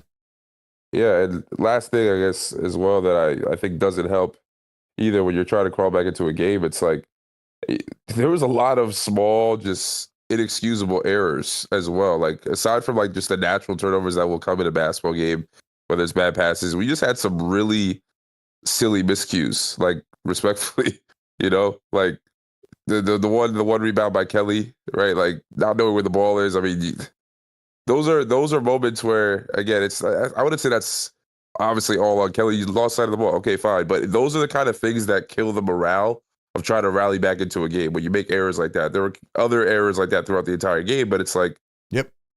It also, that has a role to play. That one rebound that you should have gotten. Now the team's back, right? And you didn't grab the rebound, and now it's 2-3 on 2. They're coming at you. It's just a lot of stuff like that. All that matters. Absolutely, man. A lot of momentum killers, and somebody's got to answer the questions as to why they came out and approached that way, especially no focus on the defensive end at all. So very, very frustrating, man. But appreciate you calling in, bro. As always, man. Thanks again for having me. Thanks, man. Shout out to Exclusive. Yeah, we can look at some of the possession changers, momentum swings, but came out of this game with no seriousness, no focus. You acted like you did not care. And simple as that. You're not going to win games when you play like that. And as much as I appreciate Joel Embiid and Paul George, like those are the guys who have to step up, and they didn't. And if I was Nick Nurse, I'd be furious. I'd be saying, hey, you're probably going to get me fired if you keep playing like that. So it's frustrating, man. All right, let's go to Mr. Hoover on the Discord. Mr. Hoover, long time no hear from you. Mr. Hoover. What up, RB? Yo, what up, Mr. Hoover? What the heck was that? It's like, I kid you not, it was like, imagine someone walking through a minefield and they had an anchor attached to them, and rather than try to get rid of the anchor, they dragged it through and blew themselves up on purpose. Yeah, man, I've never seen a effort-wise half like that, especially from Joel Embiid. That was just miserable. Absolutely miserable, man. What a weird analogy to use to start this conversation, but what the heck? Yeah, that was garbage from Joel. I mean, bro, you made $700,000. Majority of people live paycheck to paycheck right now. $700,000. If anything, what you should do is you should give that $700,000 plus the other game. I think it was last year when you played Mitchell Robinson and you pulled him down, you made him injured. You should pay for his surgery and give him back that money, or give it back to the fans. I mean, that was a joke. That was an absolute joke, and I'm proud for Kelly Oubre to say that. Because, bro, you cannot play like that. Paul George, you cannot play like that. If you want to play like that, you can ride the bench all day. Yeah, but they don't, though. Like I said in the third quarter, if you wanted to make a statement, you should have benched somebody. And Nurse won't do it. Well, it's not going to happen. They made a statement. The statement was they don't care. Like, there's no effort. Like, I was like, oh, Daryl Morey, like, we're going to compete for a championship. Like, what are you smoking? Yeah, it's just it's frustrating, man. It's frustrating as a fan base, like you're trying to be sold fake hope, and then you come out and you get effort like this. It can't happen. Can't happen. No, I mean, come on now. I mean, like, Daryl Morey, I mean, if anything, he's been humble tonight. And I'm sure Joel's going to be humbled because that clip of them fighting is going to go all across ESPN. Before I left the bowling alley, which I was watching the game, Kendrick Perkins was already talking about, and it was a national televised game as well. Yep. So that's going to play for a minute, and it's probably a good thing because you know what? Whether you try to tank a season or not, you give an effort like that, man, that's pathetic. Come on now. That's pathetic. Yeah, I mean, simply put, you come out, and if they had tried in the first half, they win the game. Easy. So I want to give also some good stuff, though. Quentin Grimes, excellent pickup. Excellent pickup. I was proud of Quentin Grimes. He went out there, and he showed that he can play ball. He did a great job. But I wanted to ask you something. Where was Yabusele? Injured. Oh, he's injured. Okay. Crap. So where was Jared Butler? Don't know. Kyle Lowry. Did he even play? No, he didn't. He didn't. Are you kidding me? You trade for a guy and you don't even have him play. I'm like, what made you think that he could not be better than Kyle Lowry? I'm like, respect, like, Nick, come on. I mean, really? I'm like, you really think that he was not as good as Kyle Lowry? I saw the layup too. I was like, oh my gosh. Embarrassing, man. It was humiliating. Terrible, man. Hoover, you got anything else for me, bro? Every single Sixer fan needs to say a prayer for the Philadelphia 76ers. That's what I have to say, because, you can keep going this way. And there's really no last thing. There's no point to tank. I'm going to tank for a second round pick. That's where you're going to tank for. Yeah. I mean, this is just a joke. All season, back and forth, lying to the fans, no consistency, no effort. On the top down, there needs to be change. I'm like, inexcusable. I'm at a loss for words, really. Besides Daryl Morey and Nick Nurse, got to go. Hoover, appreciate you calling in, man. I don't like saying that either. Appreciate it, man. Appreciate it. Shout out to Mr. Hoover bringing the fire, man. Yeah. What do you guys think? What would you do after this game? I mean, Tyrese Maxey here says him and Joel Embiid took complete blame for the start as leaders. 100%. And Tyrese Maxey's taking blame when he didn't even really do anything wrong. He didn't have that good of a half, but at least he was moving around. Like, this shouldn't be happening. And again, we talk so much about chemistry. continuity, consistency, right? This is what happens when you guys don't play together. You don't know how to play. Literally, the last 5 games, it was Maxey running the show, and tonight he was an afterthought. Like, there's just no consistency with how this team plays because the stars don't play. $5 super chat from Brian Pumper. He says, I'm about to spend $11 on floor seats at the Wells Fargo just so I can dive in Embiid's knees. Wow. Might have to pay a little bit more for that when you end up with a fine or maybe banned. Who knows? Just so I don't have to watch him play ball no more. Brian Pumper has turned into the #1 Embiid villain, and I hear his frustration, man. I wouldn't dive at the guy's knees, but definitely hear his frustration for sure.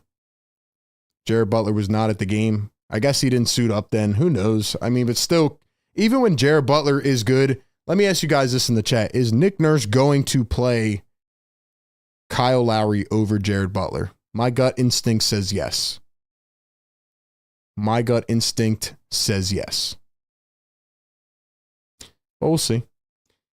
All right, let's go back to the Discord, man. We got Wall Street Sniper. My guy, Wall Street. Let's see what he's got for me, man. Wall Street. Yo, hey. What's up, bro? Nothing much, man. I'm trying not to let the Sixers ruin the damn Super Bowl weekend. I hear you, Yeah, man. I hear you. I'm going to tell you what's happening right in front of our eyes. All right, They let's don't want to hear play with Embiid anymore, bro. it. If you're someone who's played on an organized team, I don't care what sport it is, you know about camaraderie, team chemistry. They don't want to play with him anymore. And we had signs of it early on. Maxey called him out earlier on in the season. Nick Nurse giving us the side eye and a frown face, like, I don't know when he's getting on the court, man. And then this Kelly Oubre thing. There's one common denominator here. It's a simple common denominator, and we're just seeing it play out in front of us. And quite honestly, I hate to keep saying this. Me and you talked about this the second week of the season when we saw it. I said what Embiid is going through is trickling down to the team. And now he doesn't even have the fan base in his corner. It's time to cut ties with Joel Embiid. Everyone is done. And it's to the point now where I'm stepping out of the bubble and I'm like, you know what? I don't want to point at anyone with fingers at anyone else anymore. Yeah, Paul George is playing like crap. But you know what happens? When Paul George plays with the young guys are running. And then we're like, all right, well, at least Paul George is playing D. And he hits some shots. Yeah, he's shit in the bed. I get it. You know what I mean? Look what happened with Eric Gordon when he was with the young guns. He's hitting threes. And we're like, whoa, what is going on here? Nick Nurse is looking like a coach again. Maxey's smiling. Soon as Embiid comes back, just use your eyes. And it hurts because I'm an Embiid fan, but I don't know if I can be after tonight. Yeah, man. Great rant. I have to say I agree with you, man. And it does hurt as an Embiid guy as well. You know, the organization hasn't given him a lot of help over the years and all the crap he's had to endure. But there's no defending when you come out and you literally play a whole half like you don't care. And it's not the first time either. You know, it's happened multiple times this season. We talked about it earlier in the year. And there is something to be said about how the team goes from looking fun and energetic and just full of life to completely stale when Embiid is injected back into the lineup. Even the other night, what was it, 2 games ago, where we said, you know, Embiid's numbers were good. He had a triple-double.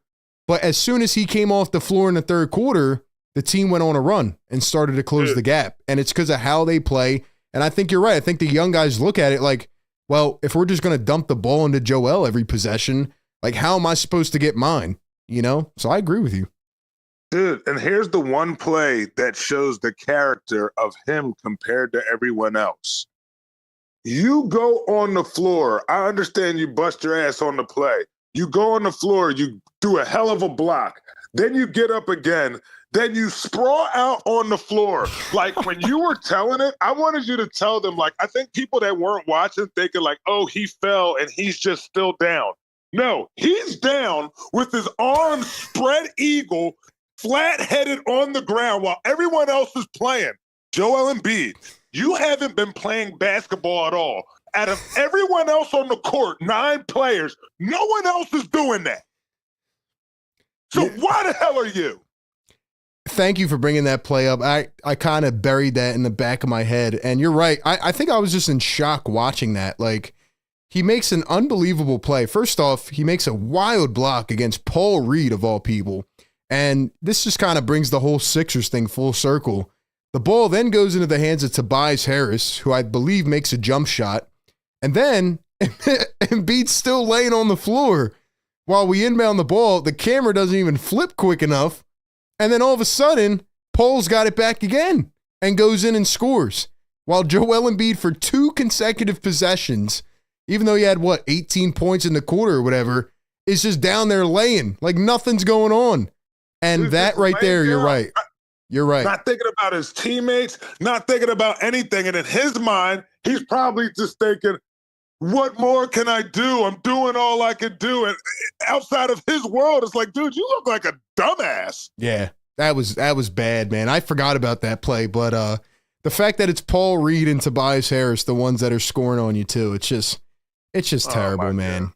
And you know Paul Reed, and you know they're chucking it up, and they're probably laughing. Look, I mean, how can they not? Yeah, no, unbelievable. And then Joel left for the 6 minutes. He wasn't even on the bench, and then he came back and played with 5 minutes to go. And I was saying, I'm sure you were in here the whole stream, but I was saying it like, this is the fakest comeback attempt ever. I knew they weren't coming back.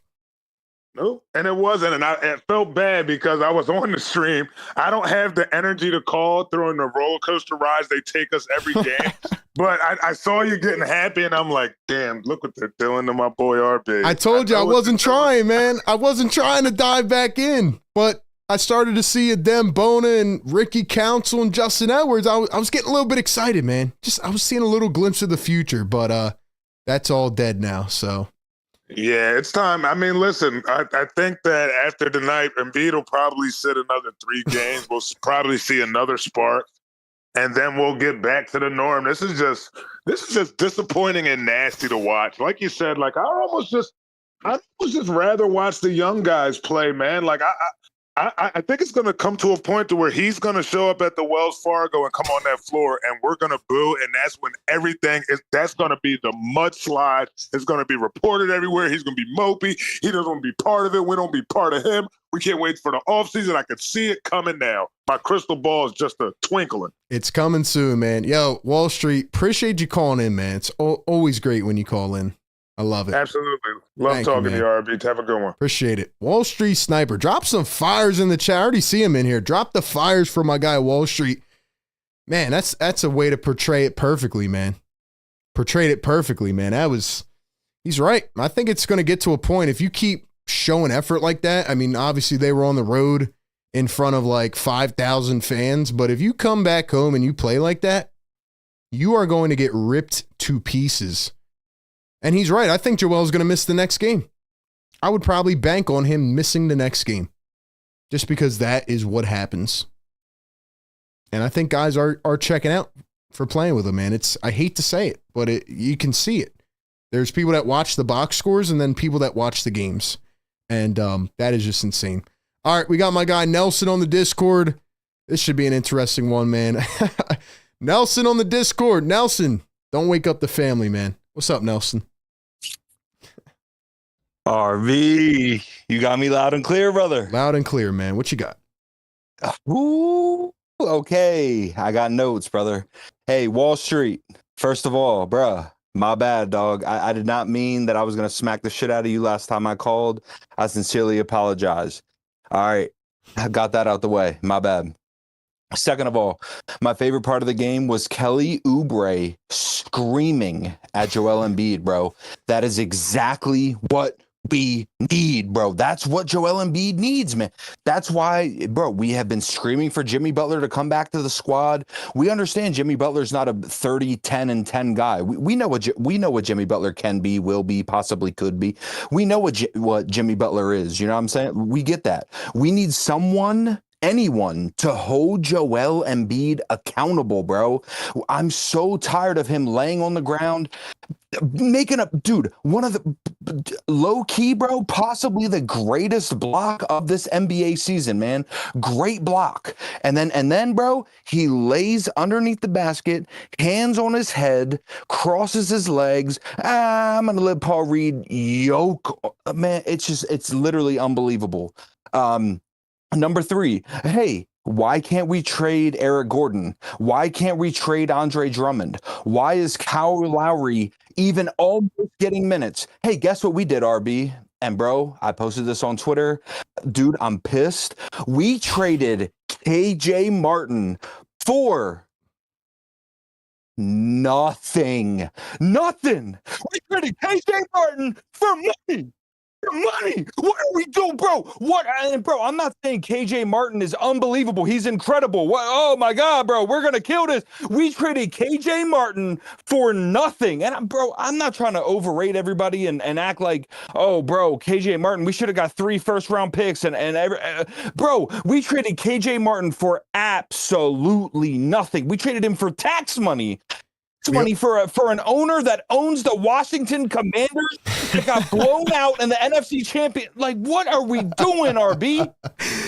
Well, we also traded 2 second-round picks to trade him as well. And, we got under the tax bill. So, no tax for Josh Harris. So at least we got something, right? At least, people will still keep going to the games and Josh Harris will watch the rest of the season and not have to pay any tax. So saved about $17 million. That's cool. Yeah, RB. See where we're at as Sixers fans. See where we're at. Everybody's like, "Oh, bro, fake rant." No, bro, cool. We saved $17 million. Yeah, that's awesome, bro. We're not gonna win a playoff game. We might not make it. Low key, bro. We might not make it to the playoffs, bro. Yeah, fake rant, bro. I'm a diehard Sixers fan, bro. This is what I live for this, man. Mm-hmm. What are y'all talking about, dude? So frustrated, man. I'm gonna get to the rest of my notes, bro. Joel Embiid is heartless like my first girlfriend, bro. Joel Embiid is heartless just like my first girlfriend, bro. My first girlfriend, bro, she ripped my heart out of my fucking chest, bro. Ripped my heart out of my chest, man. My first ever girlfriend, bro. I was 13 years old, bro. She was banging my boy. My boy, bro. Banging him. Just banging him. And bro, I went downstairs to the party, found out she was banging my boy. That is who Joel Embiid is, bro. Scores 70 points in a game. 70 points. Bro, my first girlfriend, bro. Ooh, she was bad. She was beautiful. Woo. She was incredible. You know what I'm saying? So, my bad. Dude, I feel like I'm getting trashed in the comments. My bad. So listen, man. Don't look at the comments, bro. Just let it fly, man. That's what we do here. This is a therapy session. Therapy. All right. Yeah, bro. You already know I copped the merch, bro. My little son's wearing the merch, bro. Nelson Jr.'s wearing the merch. I got one for the wife. Everybody, go to RB's shop, bro. Cop the merch, bro. That's my boy, man. Cop the merch, man. Bro, I'm not crashing out. Oh, sorry. All right. I'm not reading the chat. All right. Yo, okay. So RB. Hey, all the little kids, yo, y'all gotta put the headphones off. Don't listen to the next part, because my boy RB, you know what I'm saying? He's a grown man. He's gonna respect this. He's gonna understand this. RB, I need you to hear this real quick, bro. So here's what we do, man. Here's what it is. I've been thinking about this hard. I've been thinking about this mad hard, RB. All right. So you with this girl, right? You with this girl, you know what I'm saying? She's beautiful, dog. She's real pretty, you know what I'm saying? You've been chilling with her, you know what I'm saying? It's been mad cool. Like, you guys have been vibing. You guys been doing what it do, you know what I'm saying? You ain't been. I'm gonna keep it PG. You ain't been doing the thing that you're supposed to do with all that, you know what I'm saying? You ain't doing that. The 76ers are that girl. They're that girl, bro. So that girl gave you an STD for sure, bro. She gave you an STD. So here's the thing though. So it's either chlamydia, you know what I'm saying? Just some like quick shit, you know what I'm saying? You just pop a pill and it's gone. Or Or that girl's giving you AIDS, bro. That girl low key might give you AIDS, bro. I'm not even joking, bro. She might give you AIDS. The 76ers possibly might give us AIDS, and we're fucked for years, bro. We're fucked, dude. We're screwed. We are done, bro. We're done, dude. We have AIDS. It's over. What are we gonna do? Or, bro, we have chlamydia. We're gonna pop a pill, and we're gonna win a playoff series. You know what I'm saying? Does that make sense, RB? Am I tripping? Wow. Wow. Wow. Yeah, I don't know what to say, man. This is what the Sixers do to us, man. This is unbelievable. Right, bro. I'm going crazy, bro. Man. Yeah, I don't know, man. I hate the Sixers, bro. I hate them. They're just, I guess tying it back to your example the best that I can. They're just like the toxic ex, you know? Like they're going to keep trying to suck you back in. They're going to hit you up one night, late night, like, yo, hey, I'm still here. And then, you know, they're going to break your heart again. So that's kind of where I'm at, man. But wow. Yeah. No, exactly, bro. RB, exactly. That, see, I said it a weird way. You said it the GOAT way, bro. That's why you're the GOAT. But hey, two more things, bro. Two more things. I just gotta say before you hang up, bro. I know it's late. Wife's asleep, kids are asleep, bro. It's Friday night. We up here, bro. I just wanted to stay up, bro. I just wanted to call RB and be like, yo, I copped your merch, bro. We got doves, bro. This is what we do. We made 2 great trades. I couldn't wait to see Jared Butler tonight, bro. He didn't play, bro. But that's fine. Yo, two more things real quick. Hey, Brooklyn Knicks fan. Hey, fuck you, kid. Shut the fuck. Oh, sorry, RB. I'm not trying to cuss like that. My bad. But Brooklyn Knicks fan, stop coming into RB's chat, talking all that blah, blah, blah, like you somebody. Shut up and get out the chat, bruh. Get out the chat. This is for Sixers fan. This is what we do, man. Shut up, kid. Shut your ass up, bruh. You don't know what you're talking about, bruh. Keep watching the Knicks. Watch Karl Anthony Towns, bruh. Karl Anthony Towns is way more zesty than Paul George, bruh. Way more zesty than Paul George, bro. Shut up, man. And yo, one more thing, RB, and then I'm gonna let you go, bro. One more thing, I'm gonna let you go. My bad, RB. Yo, one more thing, yo. One more thing. Yo, I'm not soft though, by the way. I'm not soft, Tony. Tony, I see you in the chat, bro. I'm not soft. I'll slap you too, bro. I'll slap you too. Watch your mouth, bro. This is Philly all day. This is Philly, bro. Welcome to Philly, bro. Come to Philly one time, bro. Come to Philly one time and watch when we win the Super Bowl tomorrow, bro. Watch when not tomorrow. In 2 days, bro. Watch when we win the Super Bowl. Watch your mouth. One more thing, RB. I'm gonna cuss one more time. So you hit the bleep button. Fuck Tobias Harris, bro. Fuck him. All right, man. Nelson, have a great night, brother. Have a great night, bro. Wow.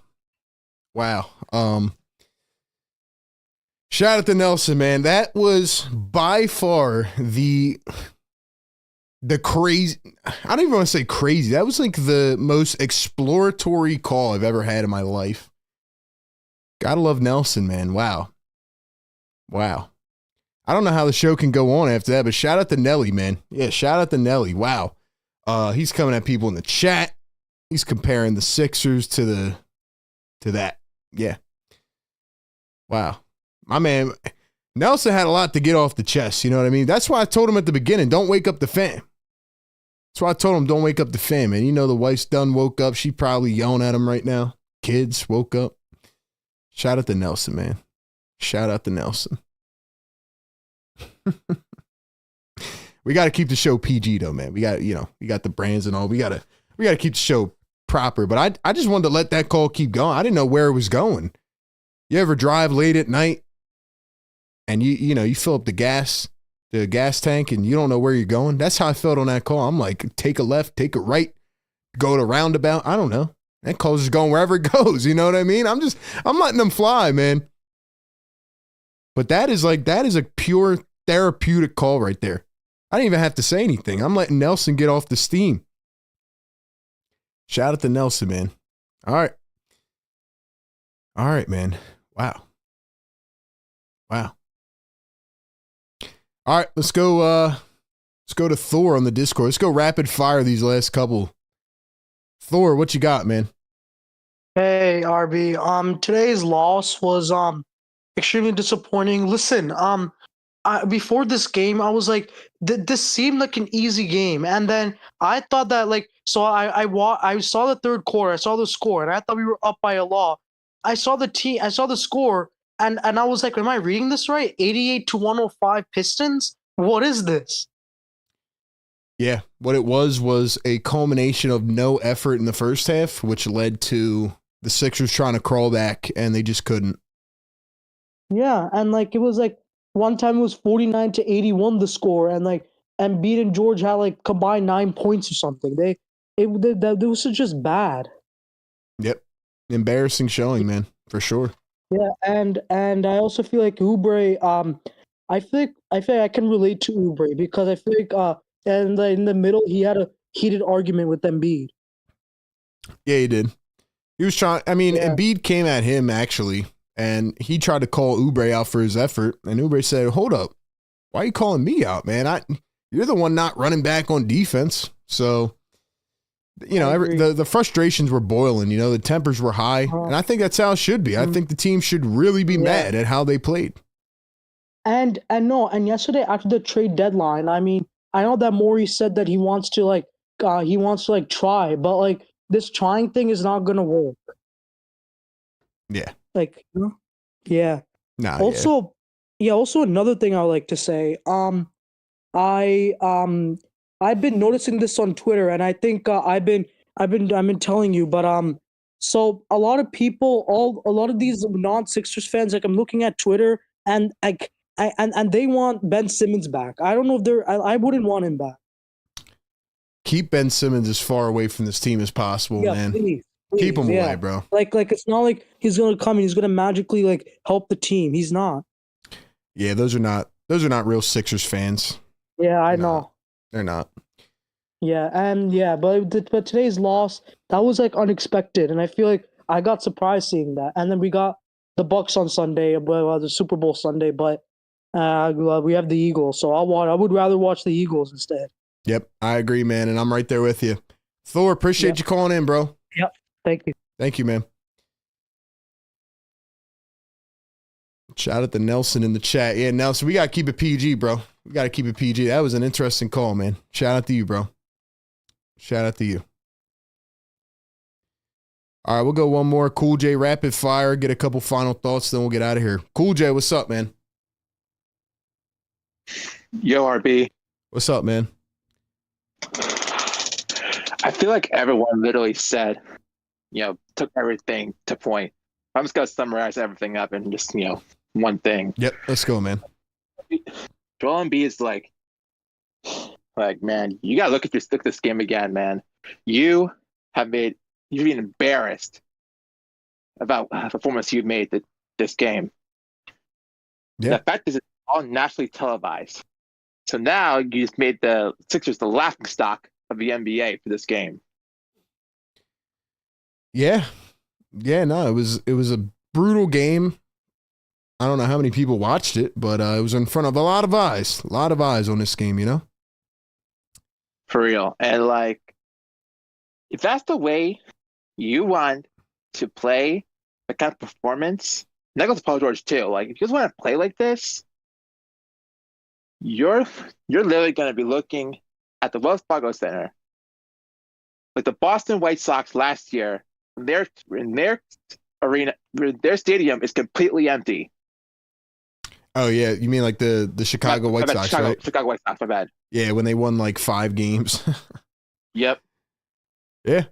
Yeah, nah, people are going to stop going to the games, man, because they don't want to keep buying tickets for this unless they're just cheap and they want to go to a game. But yeah, I wouldn't want to go to watch this team play right now. Absolutely not.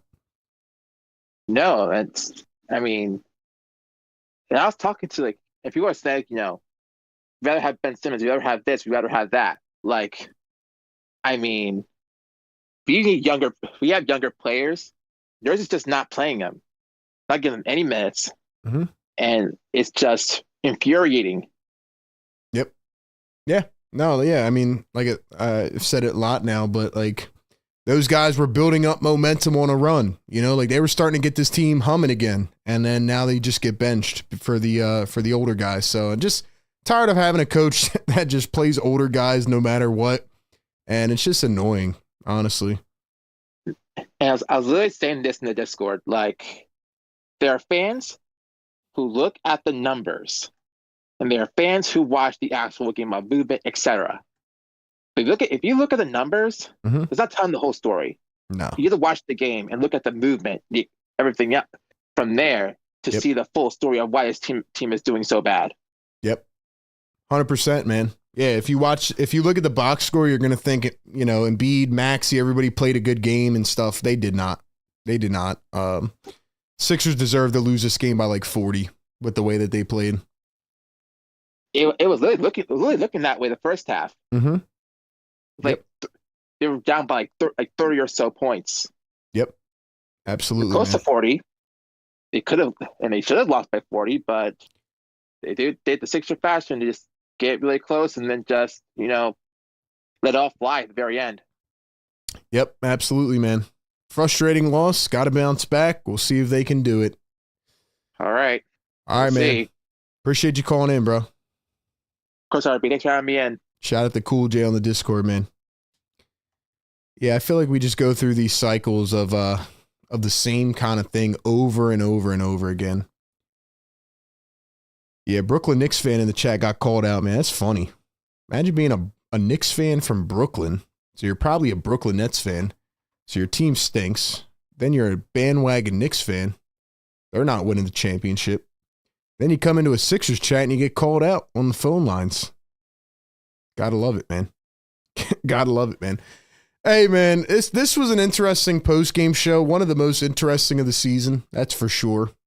Definitely took on a lot of different faces this post-game did. But shouts to the callers, man. Shout out to the rants.